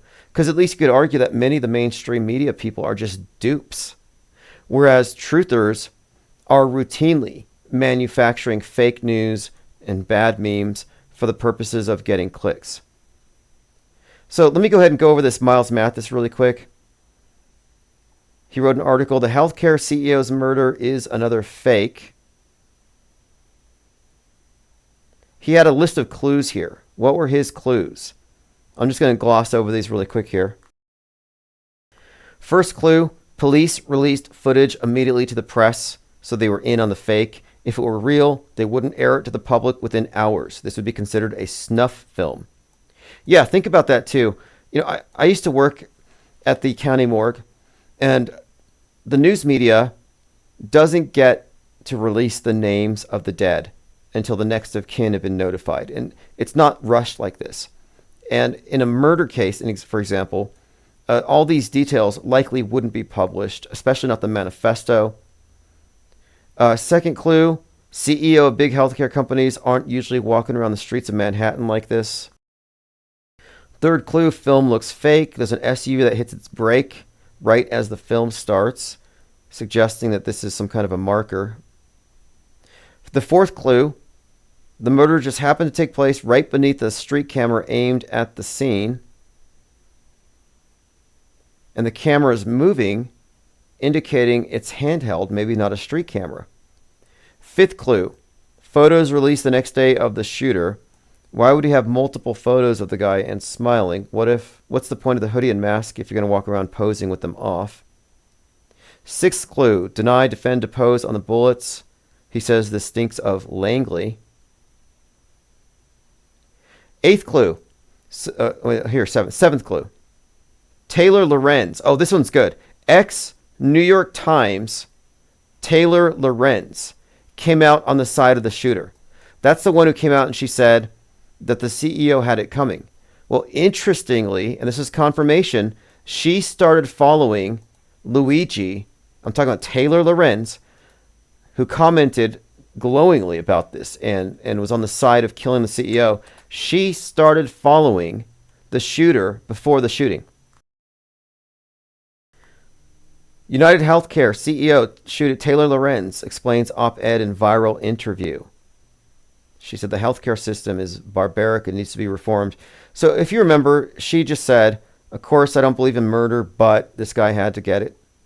You know, I don't believe in murder, but she was on TMZ, which is another clue. TMZ always features crisis actors. But the fact is, Taylor Lorenz, ex-New York Times, confirmed to have been following Mangino X right before the shooting. 8th clue. Social media inundated with million influencers and commenters all selling it as real. The 9th clue is the decider. Thompson is being or was being investigated by the Justice Department for insider trading, monopolistic practices, and racketeering. So just when he needed to disappear, what a wacky coincidence. So he had possibly a deal. Anyway, this is a piece by Miles Mathis. Great piece. Goes much deeper, but he had his 9 primary clues as to why he presumed it to be fake, and his reasoning is solid. He really gets into the family, the bloodlines. Some areas I don't agree with him on, but fundamentally, Miles Mathis is probably one of the gold standards for auto hoaxing these big stories. So tonight, the title was "These Are Not Drones, and This Is Not a Simulation." Yeah, Lean Dion, the SUV flashed the brake lights moments before the shooting. Action. Daniel Moore says, is it a light show projected in the sky? No, it turns out that there weren't any drones, that the footage is all fake. Most of the videos, like for example, Laura Loomer, right? Laura Loomer, reporter. She's recording or gets a video of LaGuardia Airport. It says, this needs to stop. Like, it's literally a panic. No drones. No substance. All a panic. People want to believe so bad.